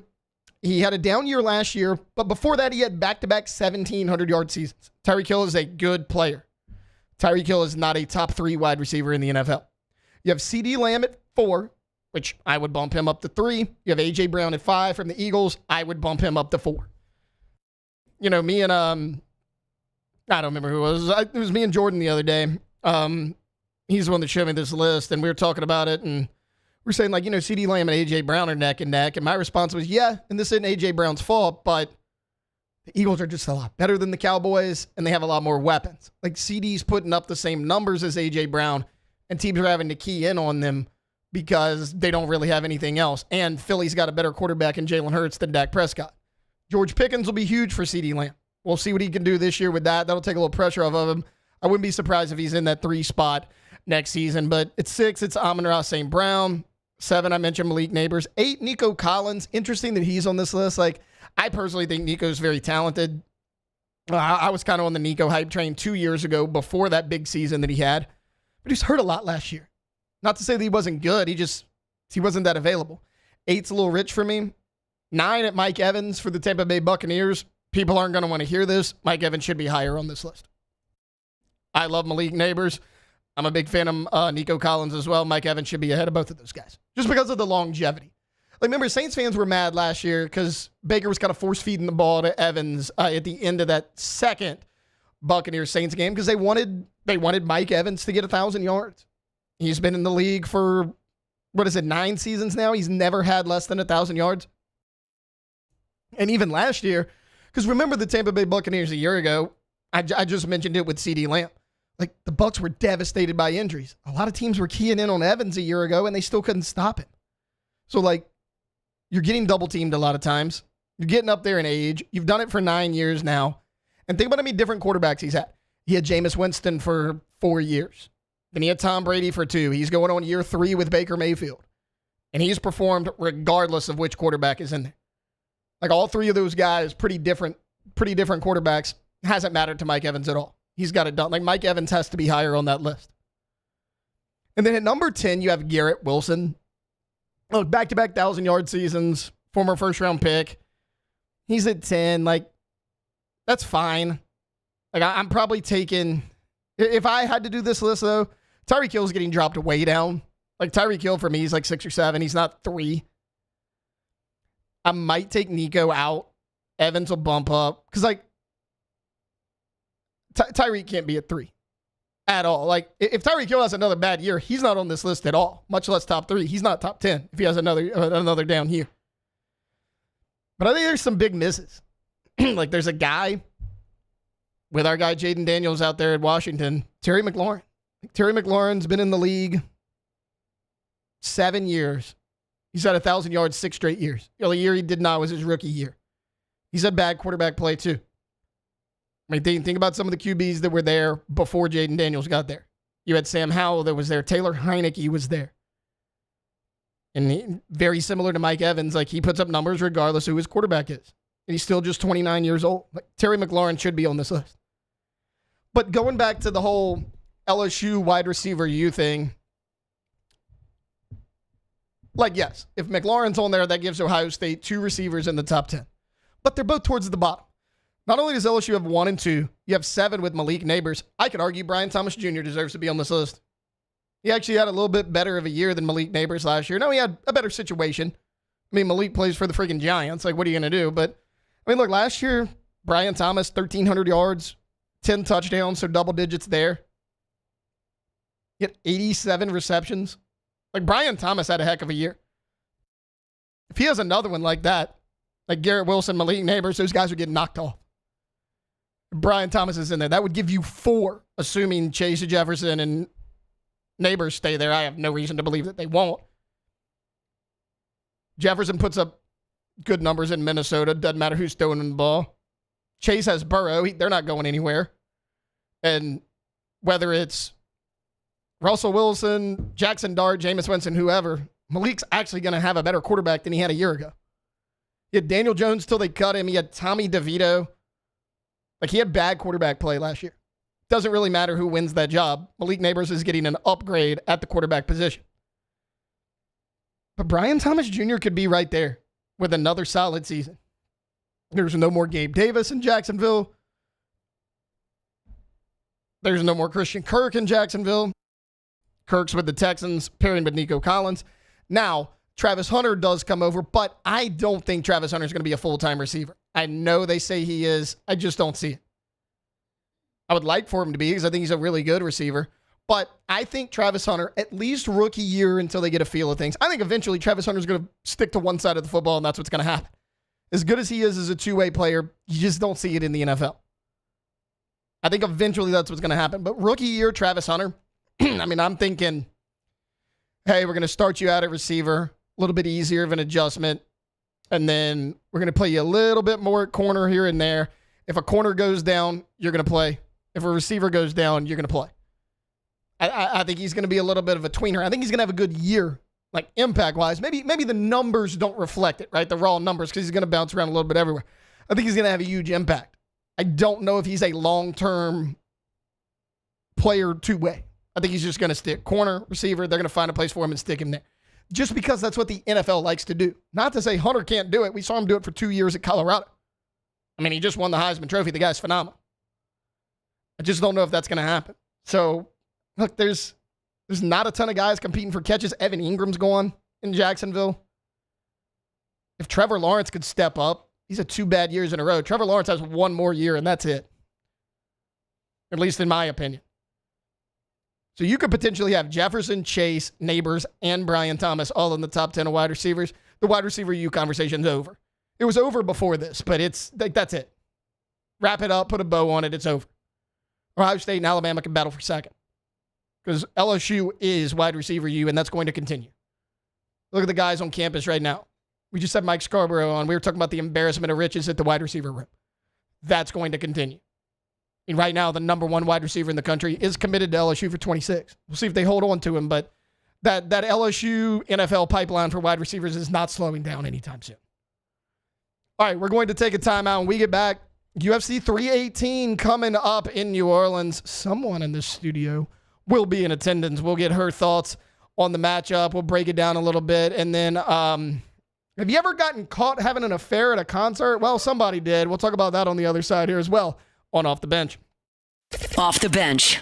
All right, go to pelicanroof.com. Pelicanroof.com is the website for, you probably guessed it, Pelican Roofing. And once you get to the website, so many different things that you'll see there, including their 5-star reviews right there on the homepage. You'll also see in the top right corner the instant roof quote. What is that, you ask? Well, all you do is click on it. You type in your address, your home, your business, wherever you need a new roof. It's going to actually get an outline of your roof from Google Maps and give you an idea of what that would cost. It's an incredible tool that they have there on the website. Also, one of the things we've been telling you about over the last couple of weeks, their financing options. And they're right there, Matt, on the homepage. Yeah, I actually, guess what? When you said it, when we started this, I went to pelicanroof.com and everything popped up right there, from their service areas, about their projects they've done, a gallery, everything that they do and can do for you. Like Jake said, 0% financing for qualified buyers. Pelicanroof.com, pelicanroof.com. These ice cubes could have been a thankless bed for an all-you-can-eat salad bar. But instead, they cradle and cool the crisp, refreshing Dos Equis. Nicely done, ice cubes. Businesses like yours are the soul of our community. You deserve someone who'll deliver the internet services you deserve. That's why local businesses rely on Rev Business, 90 years of building connections. Visit us at letsrev.biz. The Windsor Senior Living Community in Mandeville, Louisiana is a beautiful, vibrant apartment community geared toward seniors. They are nestled right in the heart of Mandeville, where seniors live a more carefree lifestyle in spacious apartments with the peace of mind that comes from having a little extra help. Call the Windsor at 985-624-8040 to schedule a lunch and tour. Come see how the Windsor can be your passport to peace of mind. Men, age is just a number. Don't let it dictate how you feel. Goodwood Men's Sexual Wellness has anti-aging services that can help you look and feel your best. Visit yourgoodwood.com and discover a renewed sense of vitality. At Sunshine, we know what you see when you look at your land. Where others may see dirt, you see the foundation you've built your life on. This, it's hallowed ground. It's past, present, and future. We're proud to provide quality John Deere equipment to help you maintain the land you love. Check out our current promotions and learn more about what it means to be powered by sunshine at sunequip.com. At Luba Workers' Comp, our journey began over 30 years ago with a simple belief: our clients come first. At Luba, our business has always been focused on people, not policies. Through every success and challenge, we've continued to grow because we've stayed true to our values, committed to providing you with genuine dependability. Because your well-being is more than a priority. It's our purpose.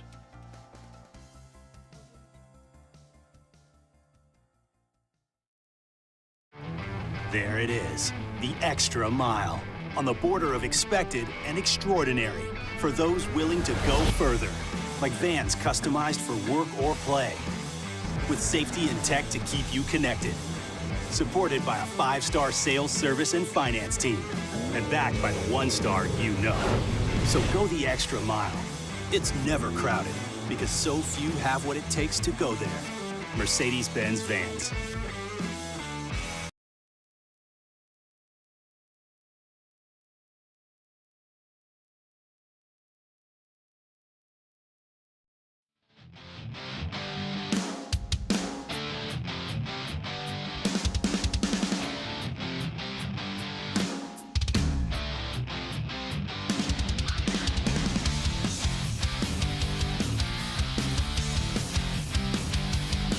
Tigers turn talkers. This is Off the Bench.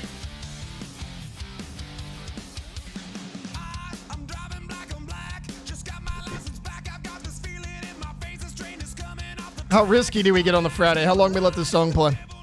I made sure it was a clean version. I don't think there's cuss words in it, though. I think No, it's there's just not. A It's dirty just song. the subject matter, yeah. Yeah. The Right. subject matter. It's about fornicating, people. In Yes. case you were wondering, that's what we were Okay, getting at. We're talking about how many Chick-fil-A points people have, because like if you buy Chick-fil-A from the app, Right. you get points for it, and you can like rack them up and get like free stuff from it. Cassie, Yeah, how many points tell do you the have? people how many Chick-fil-A points you have. I have 2,400 Chick-fil-A points. Okay, you could listen, buy I'm a saving. Chick-fil-A. Yeah, you could I'm buy it. You could be a saving them. franchise owner. Because if you get like up to like 3,000 Chick-fil-A points, You get a prize. Then you can Cassie's a kid at an arcade. A whole, like 30 count like tailgating trip. So Whoa. I'm trying to save them up. Cassie's a kid at an arcade. Like, Mom, just a few more points. Wait. 3,000 tickets gets me the big stuffed animal. I've been saving them. Jeez. Cassie wants that tailgate pack. What's going to happen is you're going to go to Chick-fil-A and they're going to be like, I'm sorry, we don't have the tailgate pack anymore. And you're going to lose your mind. And I can't wait. I need to see a Cassie's Mazzali blow up. I've never seen one. I've never seen Cassie like not that way.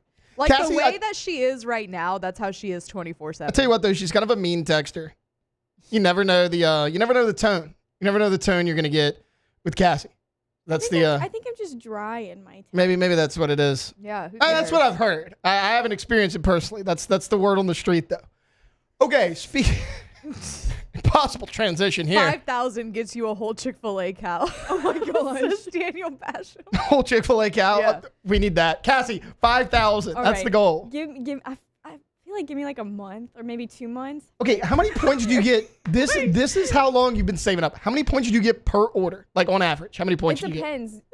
Like my order just now, I got like 200 something points. But like if I just go through the drive-through, then I think I only get like 100 points. Like I've picked up a Cassie's Mazzali Chick-fil-A order. It's an 8-count nuggets with a root beer and honey mustard.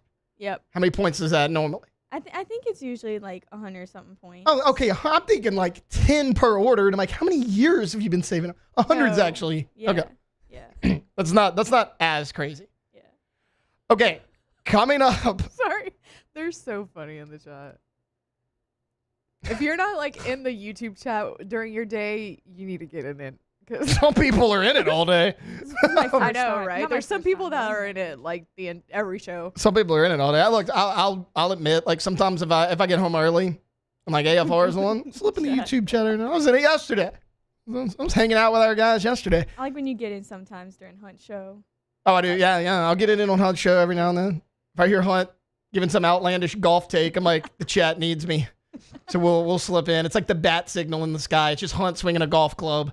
That's the logo. And I'm like, we got to slide in there and help the people out. UFC 318 coming up in New Orleans, actually tomorrow night. Dustin Poirier, Max Holloway. The send-off for Dustin Poirier is what has been an excellent fighting career. Alondra will be there. I'm going to be in the number. You're going to be in the number. I imagine this bad boy is going to be sold out because we talked about it. I don't know. It hadn't been in a decade. I imagine it's going to be because, like, I think the people in New Orleans are going to show up to prove, like, hey, we need more fights here in New Orleans, not less. Because there was all that talk about, like, oh, well, we just want to keep it in Vegas because, that's where all the money is. I think New Orleans is going to show out. I mean, we'll probably get a final number after the fight. Yeah. How do you? We got a few minutes before we break here. How do you think this goes, though? So first of all, like I just want to say that I am very, very excited about this. Like if you this is a big one. Yeah, and if you listen to OTB, then like you know that I love the UFC. I love boxing. Like this is like my stuff right here. And I've never been to a fight before. Like I've gone to those Combat Championship like amateur ones that they have around here at the Texas Club. But I've never been to a fight before, and I'm so excited about this. Y'all know I love Dustin. He was so good to me when I interviewed him, so, like, I'll never forget that. I was a fan of him before, but he's just a really good person, and that makes me, like, an even bigger fan of him. And he 100% deserves this send-off for him, and Dana said it himself. Dana White, y'all know I was spitting distance, as you said, from Dana at the press conference yesterday, and he was like, I mean, Dustin has been a huge part of the UFC since he was in it. And it's true. Like, he has so many iconic fights. He has, like, the last, 10 fights that he's had have been incredible fights. And what's going on? What do you mean? Are you, like, texting each other? Or what is going on? We'll see. We'll see in a second. Okay. I don't know. Anyways, Dana himself said that they're just very appreciative of Dustin, and that's why they're having this send-off in New Orleans because he deserves it, and he really does. So, well, how's it go? What we think? Who's winning it? So I think it's gonna go 5 rounds. You think it goes to a decision? I do. Yeah, I do. So they've fought twice before. Yep. And Dustin himself said this yesterday. Like, it's hard beating Max Holloway once, it's really hard to beat him twice. Beating him 3 times is going to be like very, very tough. And I agree with this.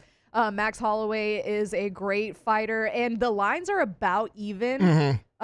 Max is a slight favorite at -148, and Dustin's +124 on DraftKings right now. So he is the underdog, and usually when Dustin's the underdog, he finds it in him to like dig deep and really like just surprise everybody and come out on top with like that Benoit Saint Denis fight that he had. He was a heavy underdog in that one.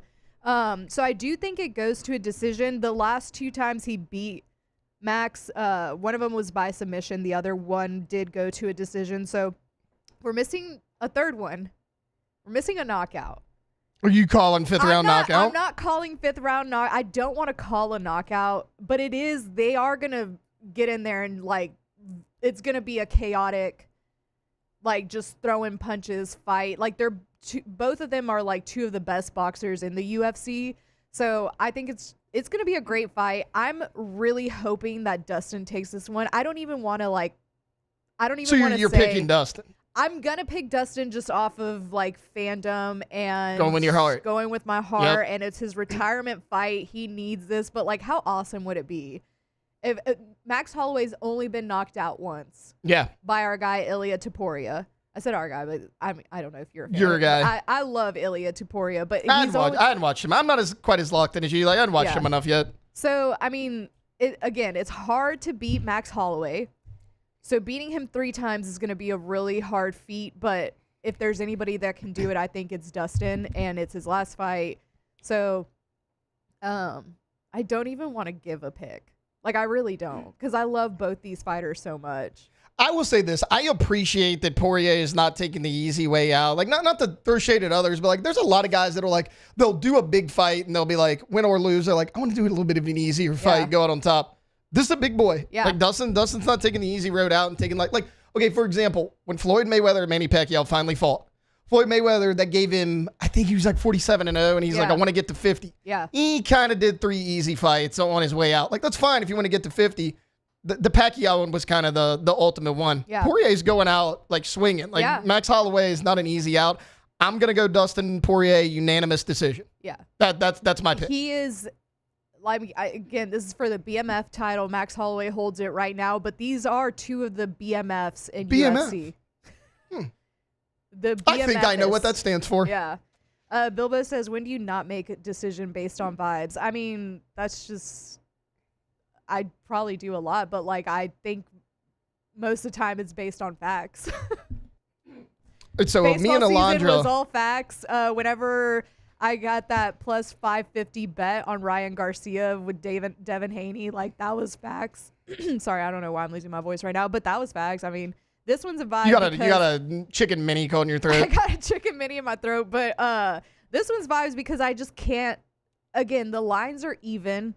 Everybody feels this way about this fight. Like, you really can't. You don't know.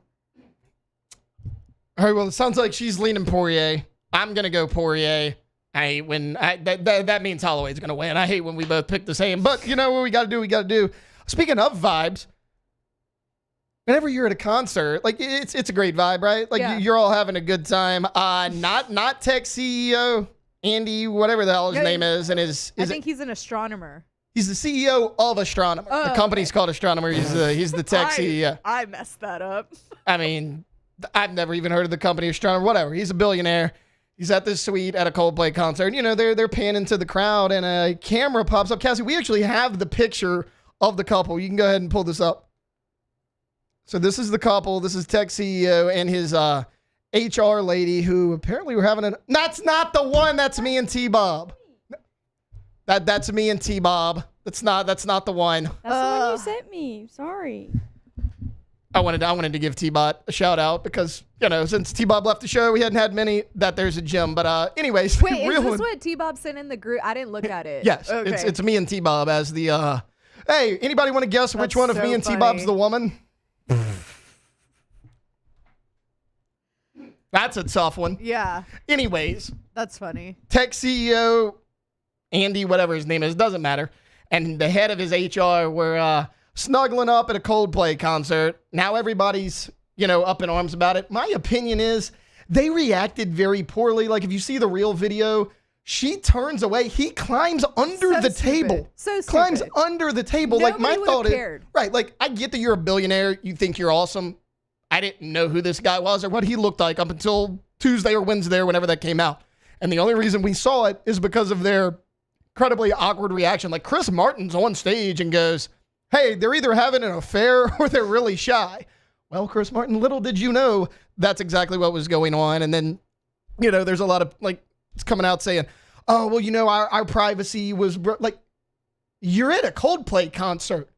There is no privacy. Yeah. They're not walking up to your bedroom window and snapping photos of you from outside. You're in public. Like, whether or not that video surfaced or not, like, how many people saw you walking to your seats? Like, that's the part I don't get. First off, maybe don't cheat. However, I will say this. Like, I told Cassie this yesterday when I was filling in on Take It or Leave It. Can't get in trouble at the office if you cheat with the HR lady. So, I mean, I guess he kind of chose a good one there. But yeah, don't do that. And then, like, don't play victim. I don't want to hear. I don't want to hear anybody being like, oh, well, the private moment. No. You're at a Coldplay concert.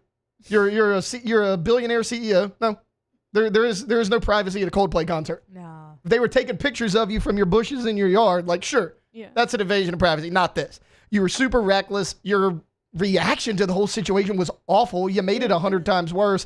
And then on top of it, maybe don't cheat with your HR lady. But that's just where I stand on the whole situation. All right, we're going to break right now. When we get back, guys, the work week's pretty much over. We got it done. It was a hectic week here on OTB, but we're closing it out next with a little Ask the Bench. Off the bench. We'll be back. I think some people are agreeing with me. Throw it backwards out. You know who doesn't throw the backwards out? Tommy. GoTommys.com. GEAUX Tommys. Tommy with a Y.com. Tommy's windows, doors, and siding, where you will clearly see the difference. They are award-winning. They win awards every single year. They've been doing this for a very, very long time. Surely there wasn't a year 30 years of experience. Now, they actually probably already pre-ordered the banner. The printing company just prints it out automatically. Just ships it to them on the first of every year. Yep, because they know what's coming. And that is Tommy and the team coming to do your project at your home, at your business, whatever it is. Tommy's windows, doors, and siding. Go to GoTommys.com. GoTommys.com. Go to it right now and go see the gallery of work that they do. You can actually see with your own eyes what they've done with clients. You can hear testimonials from clients. Windows and siding, lifetime warranty. Are you kidding me? That's a full lifetime you got. GoTommys.com. Go check them out. Give them a call today. GoTommys.com. When it comes to industrial construction, River Parish Contractors can do it all. Mechanical, structural, custom fabrication, specialized welding, and turnaround services.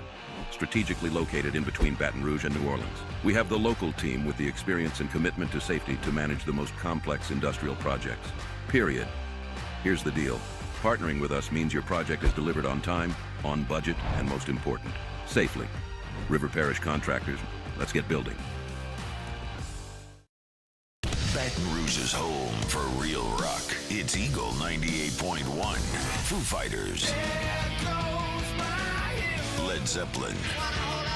AC/DC. Pearl Jam.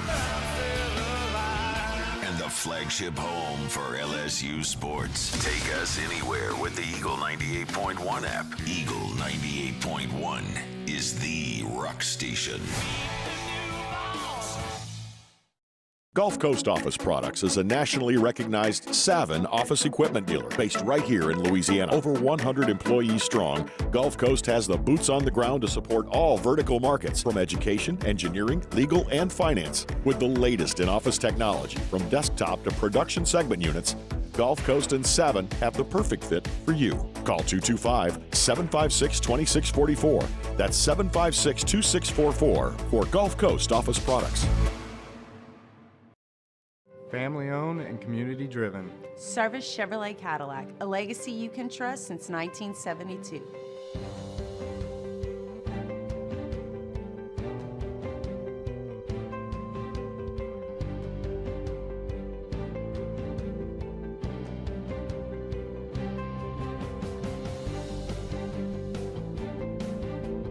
Service Chevrolet Cadillac. Our family serving your family. For over 50 years. At Auctioner, we know healing is a team sport. That's why we've partnered with world-renowned orthopedic surgeon Dr. James Andrews to create the Auctioner Andrews Orthopedics and Sports Medicine Institute. Whether you're a professional athlete or a weekend warrior, our team of specialists are dedicated to getting you back in the game. So whatever your reasons are for reaching your personal best, we've only got one. You. Auctioner Andrews Institute. Long live you. ED, low T, or simply seeking to optimize your health and performance? Goodwood Men's Sexual Wellness offers a range of discreet services to address your specific needs. We empower men to reclaim their health and confidence. Visit yourgoodwood.com.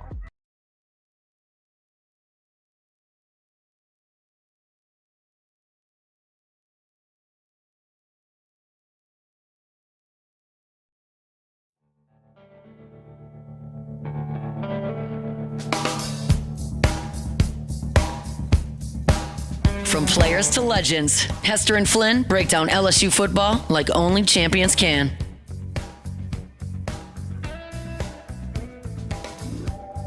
While Hester and Flynn not breaking down LSU football in a championship manner on this Friday, Jake and Matt both out. They will be back on Monday. Taylor Sharp sitting in the host chair. Lodge Villarreal, Cassie Spazzali here as well. Guys, we've had a jam-packed show. We talked a lot of SEC media days. We got on Mike Scarborough from TigerBait.com to kind of preview the upcoming LSU football season. Nick Underhill hopped on, kind of give us a preview of New Orleans Saints training camp, which is coming up next week. Right now, you only got a few minutes left. It is time for a little Ask the Bench. First question comes in from Joey LeBlanc. He says, ask the bench, be honest. Who brushes their teeth in the shower? Joey, I hope you don't do this because I don't want to think that, like, you are a psychopath. Like, who in the hell brushes their teeth in the shower? Like, the way Cassie's smiling right now, I know she doesn't. No. I don't think Alondra brushes her teeth in the shower. Not in the shower, no. I don't brush my teeth at all. I'm kidding. I don't brush my teeth in the shower. Actually, I got one, Cassie. Yeah. Jacob Beck. I could. Well, because he's always in a hurry. So Jacob Beck has to brush. Jacob Beck has to brush his teeth while he showers because he's always in a hurry to get here. So it's got to be Beck. Like that's got to be the answer. All right, guys. The time he rolls in stresses me out. I could not live. What? You guys know how much I like show prep and everything. Like, I think I sent y'all a completed document at like 3 o'clock yesterday. Yeah. Like, I could not. I got to tell you, kind of respect the hustle. Kind of respect it a little bit. Ask the bench. This comes from Po Boy. Does LSU beat Clemson? Yes. Mark the tape. Cassie? I'm going to go yes.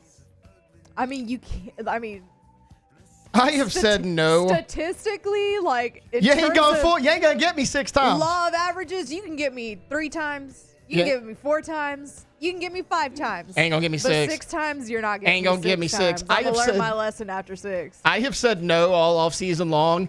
I don't know if it's the donuts. I don't know if it's the Chick-fil-A talk. I don't know if it's all the Nickelback we've played this morning. But I'm in a good mood today. Vibes are high. Yeah, LSU takes down Clemson. They're going to beat that ass week 1. I'm in, okay? I'm in.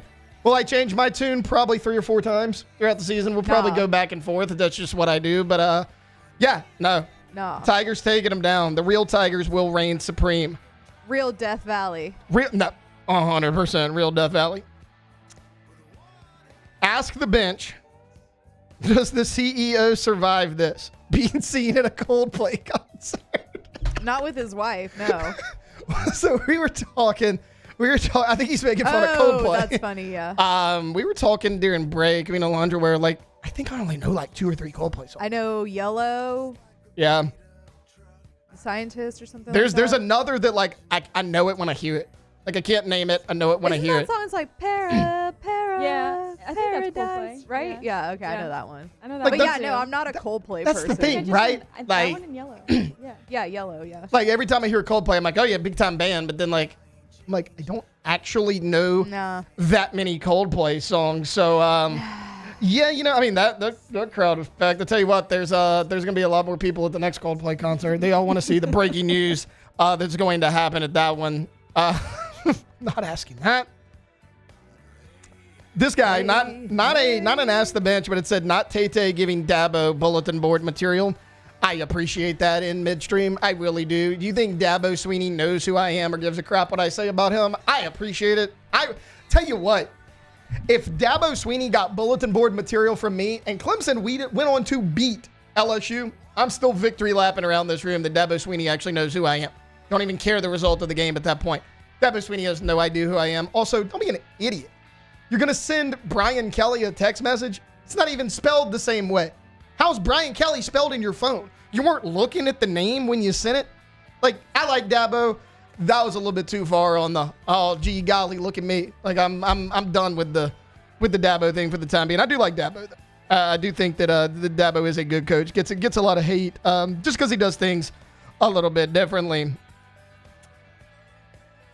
Ask the bench. Alondra, maybe you know this one. You're a big Fleetwood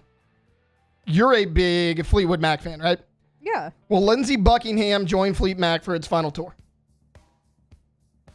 I don't know who Lindsey Buckingham is. Well, we gotta get out of here, but I don't know. Maybe.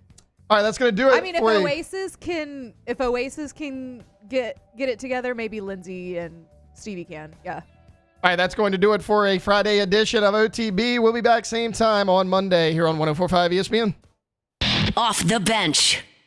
All right, go to getgordon.com. Getgordon.com. Gordon McKernan Injury Attorneys throughout the state of Louisiana. They can help you out. When you go to the website, you can see what they can help you out with. Cases they've handled in the courtroom, past client results, all right there on the homepage of the website. You can have a chat right there. Chat agent can pull up bottom right corner of the site, ask them any question that you might have. It's very easy to get in contact with Gordon McKernan.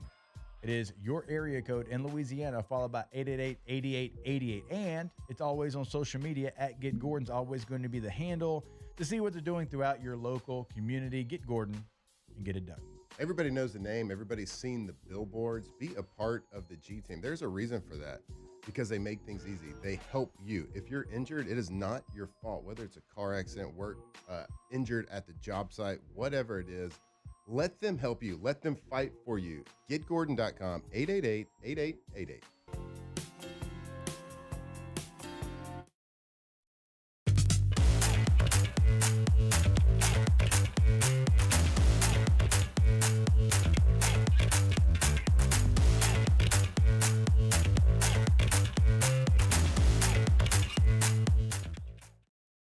Parish Construction and Roofing. This is Coach Kim.